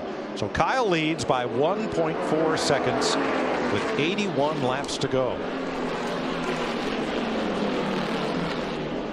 You saw Jeff Gordon stick his hand out the window there to tell Kyle Busch to go on. Heard his radio say, you know, if he can go down in there that hard for the 100 laps to go, he's the man. So far, so good for 18. Jimmy Johnson no longer lurking, but now trying to charge that car to the front. He is 2 seconds off the lead right now. And Denny Hamlin, first half of the race, he was a contender, but since then, a slow pit stop put him a little back in the running order, and he's not recovered. And Kevin Harvick in that 29 car right there running in the 5th position with 80 laps to go, 79 laps to go right now. This is the first car that could go the distance without stopping of those top 5. Just real quickly on the 11 car, I think he's just looking for a solid finish. I don't like to hear that, and I don't like to say that, but I think he's trying to get out of that hole he dug for himself. A.J. Allmendinger's looking for all of it. He has been the fastest Ford all weekend here. Currently runs in 6th. Dale Earnhardt Jr. in that 88, same boat as Kevin Harvick in the 29. He was on pit road that last caution lap 372. Should we stay green, he's another car that could go to the end. Jamie McMurray, our pole sitter, has run at the front today. Had a pit road penalty for a missing lug nut not long ago. That pushed him back in the order a bit. He's rebounded to 8th. Right behind him, Matt Kenseth, who overcame a lane-changing penalty at the very start of the race, even though it took him till almost halfway to get back on the lead lap. He's done well since. He is 9th. Krista? At the start of this race, Mike, I said Juan Pablo Montoya would be in the mix, but here's the thing. He was in the mix last year before their brakes went away. Crew Chief Brian Patty said, we gave him as much braking as we possibly could. These brakes could stop the locomotive. If we have brakes at the end of this race, we will be a factor. Boy, you're talking about a eventful day. Mark Martin in that 5 car right there sitting in 11th position. He's taken the wave around twice. He had a penalty on a restart back on lap 181 for jumping out of line. He's another car that could go the distance should we stay green. Yeah, and then got here Clint Boyer. And man, just think how good. When we talked to Boyer when they stopped the race, he was leading the thing. And now he's back here in 12th place, struggling. Yeah, he was large and in charge, but needs a change. 73 laps to go.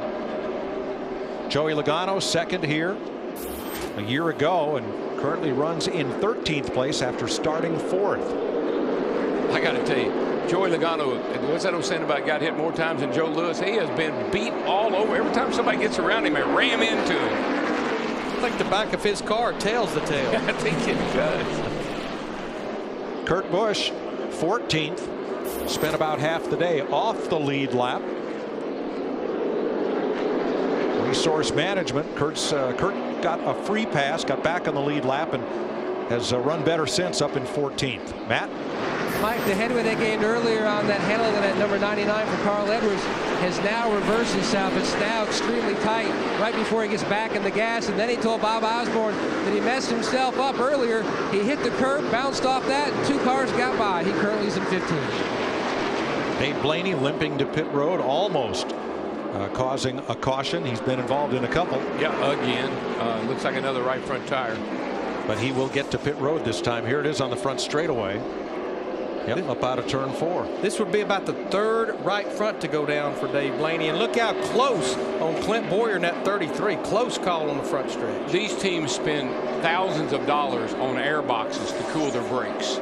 Now, I'm just not real sure Tommy Baldwin spent thousands of dollars on air boxes to cool his brakes coming here. So that could be some of the bead issues there. Sure, he has the best he can get, but these guys spend hours in the wind tunnel sometime working with the boxes that cool the air to the brakes. Regan Smith's been a lead lap car just about all day. Currently runs in 16th. David Reagan on the last caution flag got back on the lead lap to 17th. And in a driver that's almost a lot like Clint Boyer in the 33, we talked about him the entire first 3/5 of this race. David Ruderman, who started this race up in the 8th position, he has faded to almost going a lap down the last car on the lead lap. Brad Keselowski in the free pass position, 1 lap down, then Greg Biffle. Now Allmendinger up in 6th as here's 2nd place. Jimmy Johnson inside of Jeff Gordon, and 5-time rolls through to take over 2nd. Another one of those like Jeff Gordon just kind of eased up a little bit and told Jimmy to go ahead. Maybe he can get up there and challenge Kyle Busch as he heads into turn 3. 66 laps to go. What about the 6th place car, A.J. Allmendinger? Dick? Digger has just told his crew the motor is going south, Mike. What a day he has had. Qualified 6th. He's been in the top 10 almost this entire part of this race with 65 laps to go, sitting there running 6th. And here with 65 laps to go, engine going a little bit sour. There you see owner Richard Petty on top of the hauler.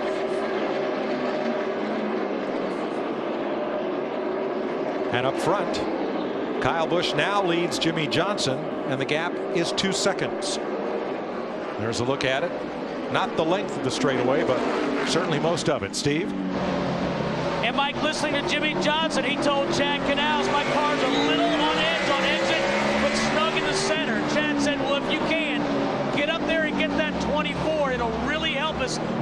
caution. It'll help us on a restart. Jeff Gordon saying his car is loose in, loose off. Kevin Harvick in the 29 car drives around the outside of Denny Hamlin in the 11 car, and I think he's going to make it work, and he'll take the pass. Can't believe we talked about how many times did I poke you and say, what's wrong with Hard today? And here he is. Nothing. That is the first outside pass we've seen today of a quality pass nature. Matt?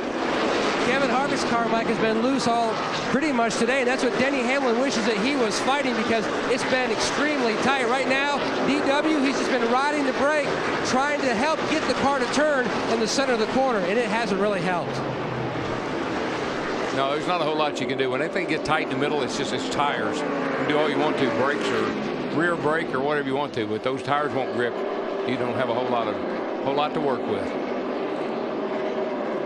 There's leader Kyle Busch. Next driver in danger of going one lap down is David Rudiman, who runs in 18th after having a top 5 run for a good part of the day. Over half the race he stayed there in the top 5 or 6. Rudiman did in the 00. Faded here late too. You know, go back to Kevin Harvick in that 29 car we talked about. He was on pit road at that last caution, lap 372, about 20 lap fresher tires. But unless he's working traffic, he is about a 10th and a half quicker than Kyle Busch, Jimmy Johnson, and Jeff Gordon. The only problem with that, Larry, is the 5 seconds he has to make up with 59 laps to go. Well, if it stays green, I think I know how he's going to make it up, because we feel like he will not have to come to pit road. Has enough fuel to go to the end. Matt Kenseth up into the top 10, and that has got to be a relief after the way they started the day. Here's what he's had to say recently. 3 laps are to go here. Somebody tell me something. 66 laps to go. 66. And we're about 8 laps short on fuel. I wish I would have known that before. Okay, I'll start working on it. Now tell me some good news. Yeah, but you know what? A driver shouldn't have to ask that question. If you're going to be 8 or 9 laps short on fuel, I might be able to do that for you if I knew it sooner. That's what Matt is saying. Good time to tell me. So now he's in conservation mode. Let's check with Steve in the 3rd place car. Well, Mike, remember, it wasn't that long ago Jeff Gordon said if Kyle Busch could keep driving the car in that deep, he's the man. Just a second ago, he told his team, my car's good, but boy, listen to what he says about Kyle Busch. It works good. It's just that's what's preventing us from being better. I mean, that 18 is just driving so hard. I don't see how the hell he's getting away with it. And that takes us back to what you talked about at the start of the show, Larry, resource management. Jeff Gordon can't believe that Kyle Busch appears to be using up his stuff running the car so hard, and yet keeps going and going. Well, I think the thing he sounds the most amazed at is how deep he can drive the car off in the corner, still have brakes, and still make the car turn. Yeah, I've been watching, you know, ever since Jeff Gordon let him by. I said, okay, let me see if I can see anything he's doing wrong. I really can't. I mean, he's just driving hard and going fast. Kyle Busch leads Jimmy Johnson by 1.5 seconds. Jeff Gordon a further 1.5 seconds back with 53 to go in the Goody's Fast Relief 500.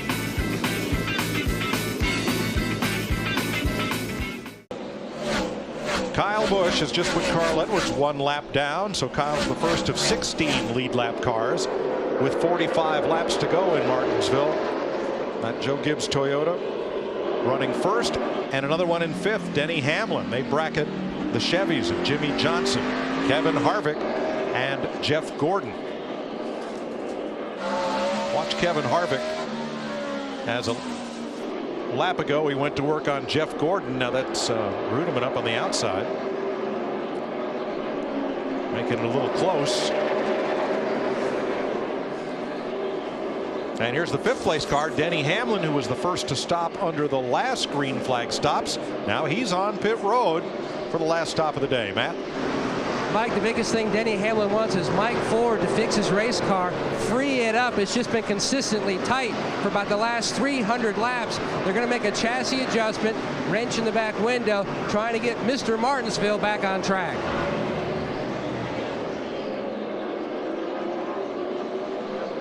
Robbie Gordon also on pit road. Many will stop, some may not, as we're just 42 laps from the finish. Yeah, and this would be a long time to run on a set of tires, Larry, and nobody's had any issues. Be a lot of laps on a set of tires. But remember, we made a green flag stop earlier in the race. I feel like it will not be that long until Kyle Busch in the 18, Jimmy Johnson in the 48 will be on pit road. We're quite sure they cannot make it to the end on fuel. The guy will be watching. We've talked about him and talked about him here of late. Kevin Harvick in that 29 car, we feel like they can make it. Hamlin lost just 1 lap on the pit exchange. Now, the last time he was the first to stop, he came back on track and was running almost half a second a lap faster than the leader.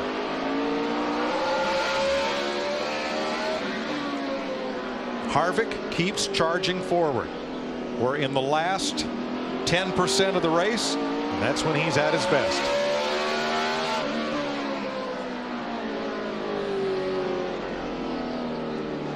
Kurt Busch and Casey Mears come to pit lane.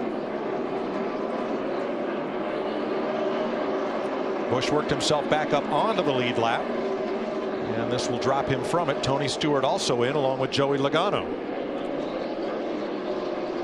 Green flag stops with just 38 laps to go. Greg Biffle also in. See, thinking we know how once it cycles through.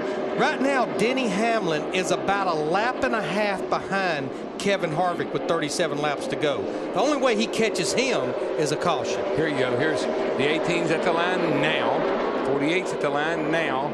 29 at the line now. They're pretty equally spaced out right now. Now Brad Keselowski is in, and A.J. Allmendinger has come to pit lane. Earlier we heard a radio transmission, Allmendinger complaining about a sour engine. It was not his engine, we want to correct. He was talking about when he passed Ryan Newman, how Newman's engine sounded sour. Dick? Trouble turn 2, guys. Uh-oh. Hard in the wall, Regan Smith. And caution is out. Now Jeff Gordon is in the pit lane, so he will drive on through. Keselowski is done. He comes out.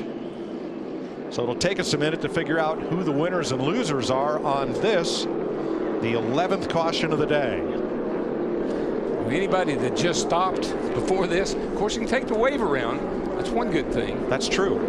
And there's no question that's what Denny Hamlin will do, because he's by far not the first car 1 lap down. Actually, it's a good scenario for the wave around. You've pitted, and you can wave around, and you got tires too. So let's look ahead from Kyle Busch's onboard camera. 138 ahead of top. Regan Smith just spun. Ahead. Stay low. Stay low. Going to get a caution right here. And the reaction in Kevin Harvick's pit, his wife Delana looking on. Krista. Kyle Busch was okay if this stop came under green. He trusts his crew that much. He said, I just need to be freed up a skosh. How about 3/8 on the track bar? Kyle knows this is his chance. Steve? 4 tires for Jimmy Johnson. They've already made a chassis adjustment. Matt? Steve, the Bud team going to work. Left side on this 29 machine. No adjustments for Harvick. They finally have the car where he wants it. Kyle Busch, that 18, he has this pit road speed system worked out. He speeds just enough in a segment to beat the 48, but gets slowed down to be 30 miles an hour, or you have up to 35 in that particular segment. Now there will be no free pass. Apparently Regan Smith, who brought out the caution, was the first car 1 lap down when that happened. Well, so at the moment we have 16 cars on the lead lap. That counts 5 that are in position for the wave around: Allmendinger, Rudiman, Edwards, Vickers, and Hamlin. Now, you talk about rare mistakes. Here's one. Jimmy Johnson gets a speeding ticket, too fast entering his pit. And here's going to be the problem. With 30 laps to go, with 37 cars on the racetrack, remember the penalty tail end the longest line.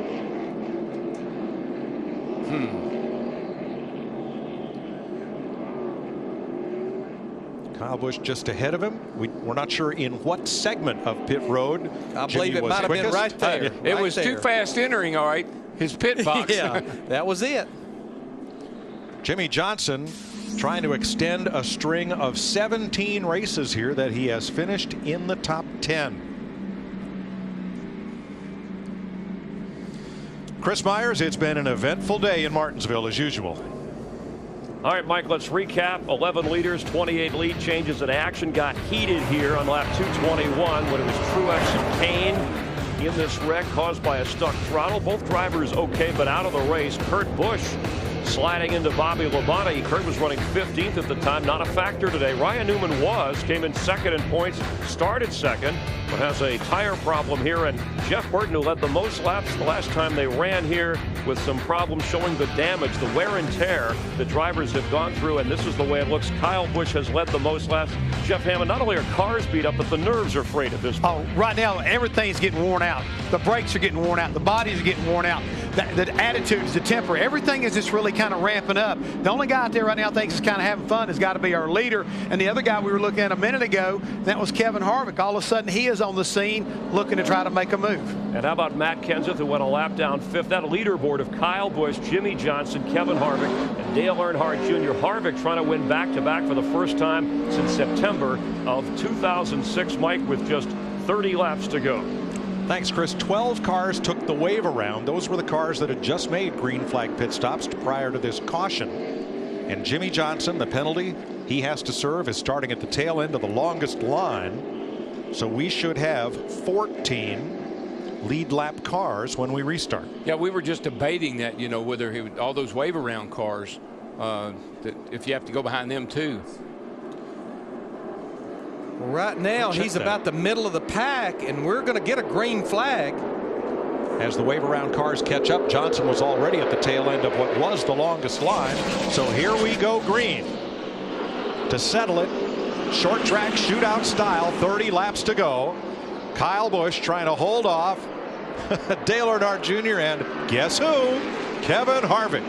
But Dale Earnhardt Jr. in that 88, he has the bottom line on Kevin Harvick in the 29. He'll take that second spot away, and here comes Montoya in the 42. Juan Montoya is there. He's under Harvick. Up to the door and gone.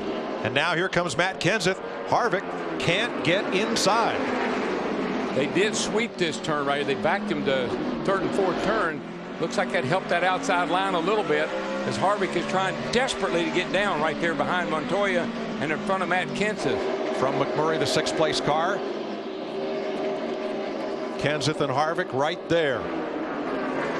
McMurray still in it to win it. In sixth place, Mark Martin is seventh, Boyer is eighth, Jeff Gordon ninth, and Reagan 10th. The rest of the lead lap cars, Johnson, Edwards, Hamlin, and Vickers. Dale Earnhardt Jr., he is not letting that 18 car of Kyle Busch get very far away from him. Be 25 to go this time.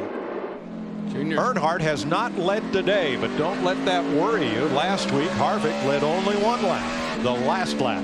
Just like the way he's getting up off the corner really well right now. And that's where the strong suit for the 18's been as well. So that's two pretty equal cars right there right now. His crew chief, Steve Letarte, has been to victory lane here with Jeff Gordon. Jr. is there. He gets right up against the back bumper of Kyle Busch. Yeah, he gets through the middle. Jr. gets through the middle really, really good. Two pretty equal cars on exit.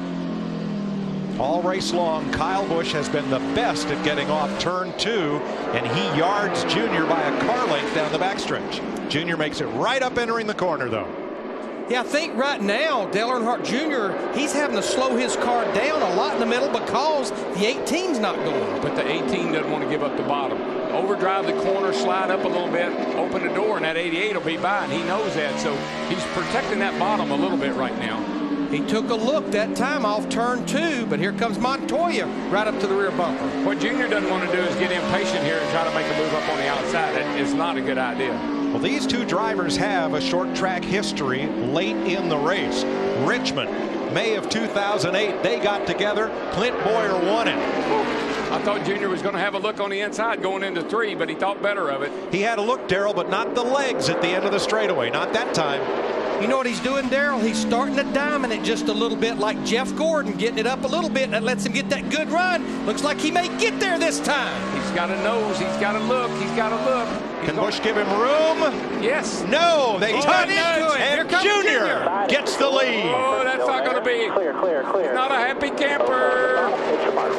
And the crowd goes wild. I was going to say, Kyle Busch may not be a happy camper. About 90,000 people are right now here at Martinsville. And here comes the closer, Harvick on the inside of Montoya. He is up for third. 20 laps to go. This is far from over. Junior better drive it like he stole it right now. Out the windshield, right, not the back glass. Just remember, 98 races since Dale Earnhardt Jr. has won. He is pulling away too, Larry. That thing is scooting up off that corner. Last year, Steve Letarte was leading this race with a lap or two to go, and his driver, Jeff Gordon, got into it with Matt Kenseth. Neither of them won it. Hamlin did. So here is Letarte looking for redemption and for his first win as Dale Earnhardt Jr.'s crew chief. This thing is far from over, but Rick Hendrick swapping 3 of the drivers and teams around during the offseason. One of those combinations won Phoenix, Jeff Gordon, Alan Gustafson. Here with 18 to go. Second one is leading the race. Look out now. There comes the 29, and Kyle's already a little aggravated. Got that push by the 88 getting into 3. Oh, by the way, 2 laps ago, Kevin Harvick ran the fastest lap of anybody in this race. Right now, Kevin Harvick may be Dale Earnhardt Jr.'s best friend because he's aggravating that Kyle Busch in that 18.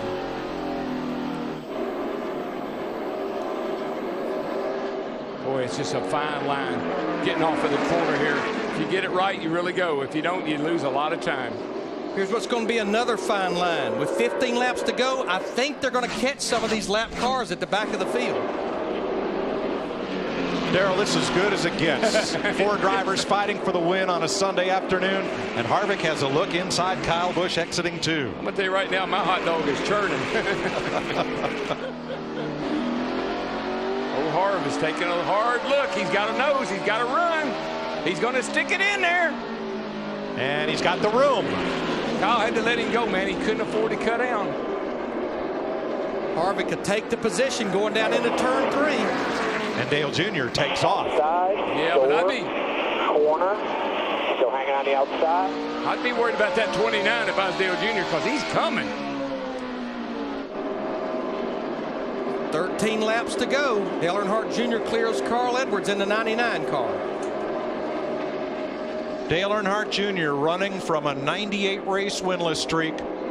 Kevin Harvick trying to win back-to-back races. And they are just 9/10 of a second apart with 13 to go. When that lap traffic is going to hurt Junior just a little bit there. Finally clears Newman down the back.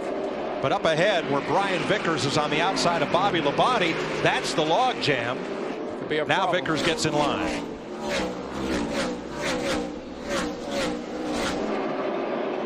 Junior looking for the inside against Vickers. Well, he's stuck behind Vickers right there, but he's going to get a runoff too and clearing. That lap there, Kevin Harvick about a half of a tenth off the 88 car. They'll be coming to 10 to go.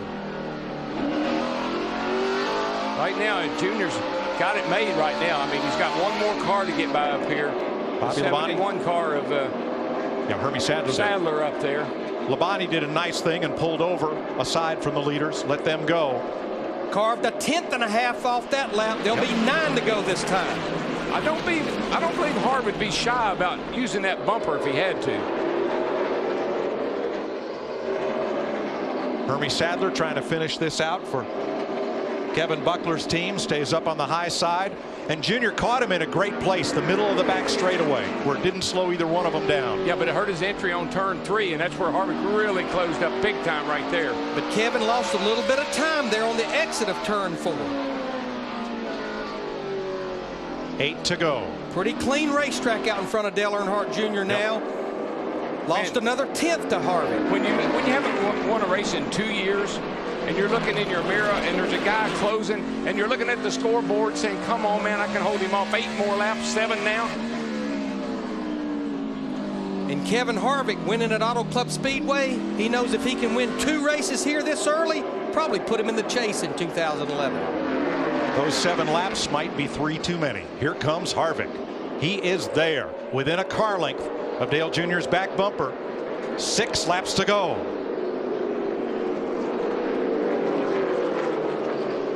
I think he can get there, but I'm just saying Junior's car just good enough on corner exit. It's going to be hard for Harvick to get a nose under him. Yeah, he really closes it up right there. Pulls within about a half a car length. But Junior is driving in pretty easy, and Harvick is overdriving, trying to get to him. 5 to go. And there's 2 lap cars out there that they may very well catch. Junior gets just a little bit better run off of turn 2. Gives him a little gap. Harvick is there. He gets underneath, and Junior holds him off. No, I don't think so. He's going to take him right here. Position. There it is. Got him. Outside. Junior got loose down there in 3 and 4. Opened the door for Harvick. He's not going to give up. Here he comes back. Junior crosses under. He's got the inside. Eases into the corner. Gives Harvick a bump. Oh, Junebug. But Harvick sticks to the bottom and holds Junior a car length back. 3 laps to go. And here comes Kyle. They have company. Yeah, but Harvick's car is pretty darn good. 2 laps to go this time. Kyle Busch right to the back bumper of Junior, who has lost a car length to Harvick. Junior's car just gotten loose on him. The last couple of laps, he's been a little loose off turn 4. White flag next time by. Harvick may catch the lap traffic of David Gilliland and Michael McDowell. White flag in the air. Tick-tock, grandfather clock. Harvick to the inside on Gilliland. He's on. Kyle Busch underneath Dale Jr. Did Junior give Harvick, did Junior give the 18 car a little tap there earlier? And here comes Kevin Harvick, the closer, clinches the deal 2 weeks in a row. Junior got him. And Junior holds off Kyle Busch. You guys amazed me. Good job. That was a lot of fun. Junior pulls up alongside Harvick and gives him a wave.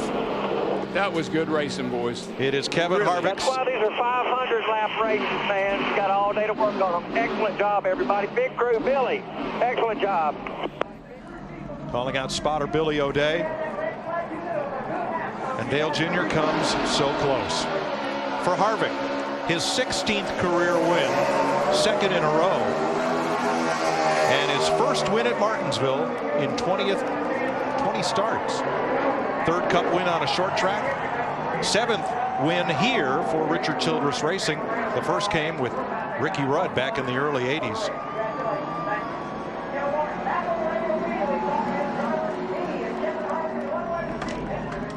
Harvick spins it around and salutes the crowd, Alan Kulwicki style. A lot of respect right there between those 2 guys. Like to see that. Here's that last quarter of a lap. Harvick well out front. Look at the run Junior gets off the corner. He and Kyle so close at the wire. 2nd to Earnhardt by inches. Less than 2/100ths of a second. Ooh, that's not even inches. Milli-inches. Well, Harvick led more than the last lap today. He led 3 times for 6 laps, including the final 4 circuits. Kevin Harvick heads for victory lane in Martinsville.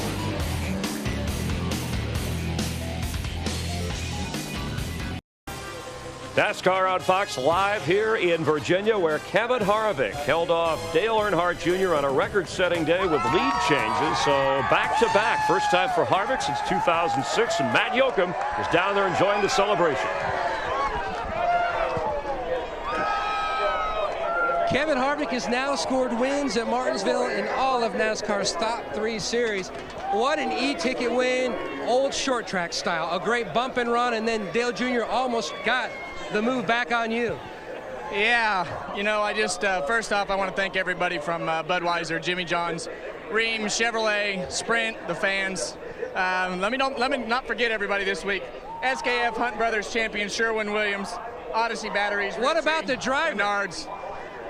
Just an awesome day. I didn't think we had the car to do that, and came back up through there, and we put those 2 tires on, and all of a sudden I got to the front and everything woke up. So had a lot of fun racing with Dale Jr. I hate to be the guy that's the bad guy here, but We're in it to win it. What kind of statement does it send the competition? Back-to-back wins by this team so early in the season. Well, I mean, I think it just shows what we're made of again today. I mean, we crashed. We fell back to the last car and lead lap just about there the first run. And just everybody on this RCR Budweiser Chevrolet team has done a great job. And we just keep fighting. And we had something left to race there at the end. And heck, it wound up going. I didn't believe them when they told me it was fast, but when we got towards the front, I was like, man, they weren't lying to me, so it was pretty cool. Well, Delano let you put this grandfather clock finally in the house? As long as we have it, we can put it anywhere. I'm not going to get in an argument. Chris? All right, thanks. Well, Richard Childress Racing in Victory Lane, that hasn't happened at Martinsville since 1995 when Dale Earnhardt pulled in and maybe conjuring up memories of the Intimidator, the way Harvick has been working. So the closest Dale Earnhardt Jr. has come to victory, maybe some 99 races. Our Steve Burns spoke with him moments ago. Well, Dale, I heard you apologize to your guys as you came across the start-finish line. Thinking back on it now, you've had just a couple of minutes, but was there anything you could have done different? I don't know. I tried to put together some laps there, but though the back of the car just wasn't into the track enough. And, I mean, it's 29. He was coming, and wasn't much I could do. Got a little loose down into one. I wanted to do a little bit of a crossover move, and I thought I had that, but we got down into turn 3, and I wanted to keep my nose there, but not rough him up too much. I'd already gotten into Kyle pretty hard and racing for the lead there, and I just tried to keep the nose in there without just turning him sideways and allowing, Kyle to get into the mix. I don't know what I could have done different. We didn't have that great of a car. We weren't fast all day. We were a top 10 car, but not a race-winning car, and we worked on it real hard, but we didn't make any gains, really. We made some changes that did things, but nothing really give the car any speed. And Steve did an awesome job with the pit strategies, what got us up there. That's all it was. And the car was good enough for 15 laps to run past those guys and try to get out there and get a big lead, but just not enough. Dale, it's obvious that you guys are making a lot of progress, and as Rick Hendrick shakes your hand, are you more frustrated that you didn't win, or more encouraged that you ran as well as you did? I don't know. I think I'm just happy to be running well, happy to be in the mix. I'm thankful for the opportunity I've got, thankful for the help that I've got with my team. I want to thank AMP and National Guard and all our supporters, but the race team works hard, and when I don't have the speed, they find the speed, and it's working real good together. I'm frustrated I got close, and I was out there leading, and I was thinking, I'm going to try to take me home a clock, and, I don't know. Hate I didn't win. This is a great old racetrack. Saw you and Kyle talking after you got out of the race cars and shaking hands. What'd you guys say? I don't think Kyle was real happy, but, it's just racing hard, trying to win. I ain't won in a long time, and I really didn't spin him out or nothing. Just had a little bit of a nose off of 2 and tried to hold my ground without being obnoxious about it, and I think it all kind of worked out. And when the 29 got there, I tried to, not do any more than that. I didn't want to be the bad guy today, but we'll win our share of races. I got a long time to go left, and sure would like one of them clocks. One of the wins here would be really, really nice. It's just, I love this place. It's a fun racetrack, and the tire did really good. I want to tell everybody we all complained about it, and it ended up working out okay. We want it to be better, no doubt, but we got through this weekend, and let's just try to bring something better back next time. Thank you, Duke. All right, thanks, Steve. As emotional and as competitive as we've seen Dale Earnhardt Jr. in a long time, but he talked about getting the grandfather clock. And we're heading to Texas next, so if you turn back the hands of time, that's where Junior won his first ever race at Texas in April of 2000. But a second-place finish here. Kyle Busch was third after leading the most laps, 151, and our Chris Devoto spoke with him. As Kyle Busch climbed out of his race car, Dale Earnhardt Jr. was here. I don't know if that lessened any anger or frustration when Junior got into the back of you, and was that the difference? No, it wasn't a difference. Just didn't have a short run car today. Unfortunate. Pedigree Camry was awesome. Really, really good on the long runs. Just wasn't a long run race there at the end. And when you made that adjustment too, and you saw Earnhardt and Kevin Harvick battling, did you think, hey, if they just go after each other, I can slide back up there? Sure. I mean, they were getting after it, and I gained on them and got there, just not enough time. And the adjustment, was it the right one to make at the end there? Yeah, made the car better, just not better enough. All right, Kyle Busch had the long run car, the best on the long runs today here at Martinsville. He settles for a third. Thank you, Krista. Short and to the point, but he's your new points leader. We'll show you the points. We'll hear from Jeff Gordon. A lot more victory celebration. Kevin Harvick leads the final 4 laps and goes back-to-back.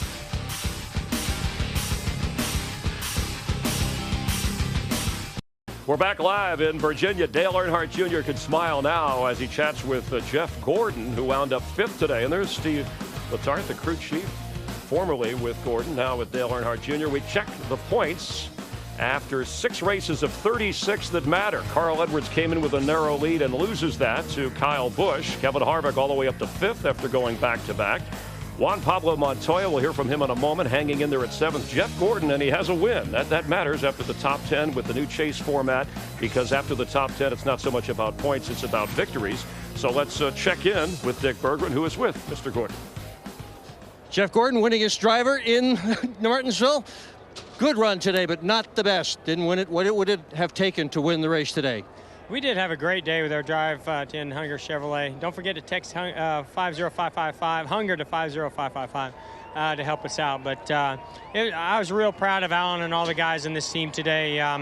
You know, we weren't great at the beginning. We just worked our way up there slowly, took our time, we're patient. And then we had our race car that could run with these guys, and we got there, took the lead. That one time I got real loose, but I don't know. It just seemed like the track changed a little bit on us there at the end. That caution did not help us any either, so that caught us behind. I thought it was an awesome day for us to drive up to 5th there at the end. Good job today. Congratulations. Our first repeat winner of the year, and back-to-back for the first time in his career. Kevin Harvick has never won 3 in a row. Jeff Hammond, we go to Texas. Can he pull it off? Yes, he can. I mean, right now, he's on a roll. This guy has been able to close it out. It's short track, and he won at California, so you got to believe these guys are getting it done. But the thing I like is all of a sudden we're seeing some momentum by the 88. Dale Earnhardt Jr. is looking strong, going back to a racetrack where he's won before. I mean, I'm liking what I'm seeing. Dale Earnhardt Jr., 99 races without a win. He said this week when asked about the streak, he's not thinking about it. He thinks he's closer to winning than he has been in a long time, and we saw that today. Definitely so. And again, I almost wanted to say, Dale Jr., you know, you had an opportunity to win this race. Don't worry about Kevin Harvick's feelings. I'm sure he wouldn't be worried about yours if she was on the other foot. So, you know, I'm glad he raced him clean, but at the same time, I wouldn't have been upset at all if he'd have gave him a little bit more of a bump to get home and get that one win. But he was aggressive, and you heard Junior say, and Harvick, hey, I don't want to be the bad guy. I don't want to be the bad guy. Well, somebody has to be the winning guy, and right now it's smiling, happy Harvick. Happy Harvick. Tonight on Fox, if you're looking for April Fools just a few days after that, animation, don't look at me like that, Jeff. Animation Domination has you covered, because when it comes to fools, we have the coolest of fools of all, and they're not in the Hollywood Hotel. Thank God. Don't feel it.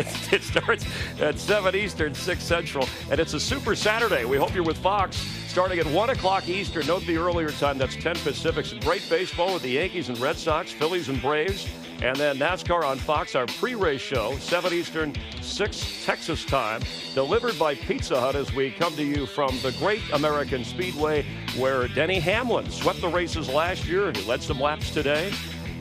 For more on this race, you can get your coverage with our friends over at Speed. And Jimmy Johnson, of course, threatened a little bit, have that pit road speeding penalty. For him, a mistake late in a race like that, it's like Aaron Rodgers throwing an interception in the red zone in a playoff game. You just don't see it very often. But it helped Kevin Harvick get past Dale Earnhardt Jr. to pull it off. And congratulations to Eric Shanks and his wife on their new baby. Thanks for watching NASCAR on Fox.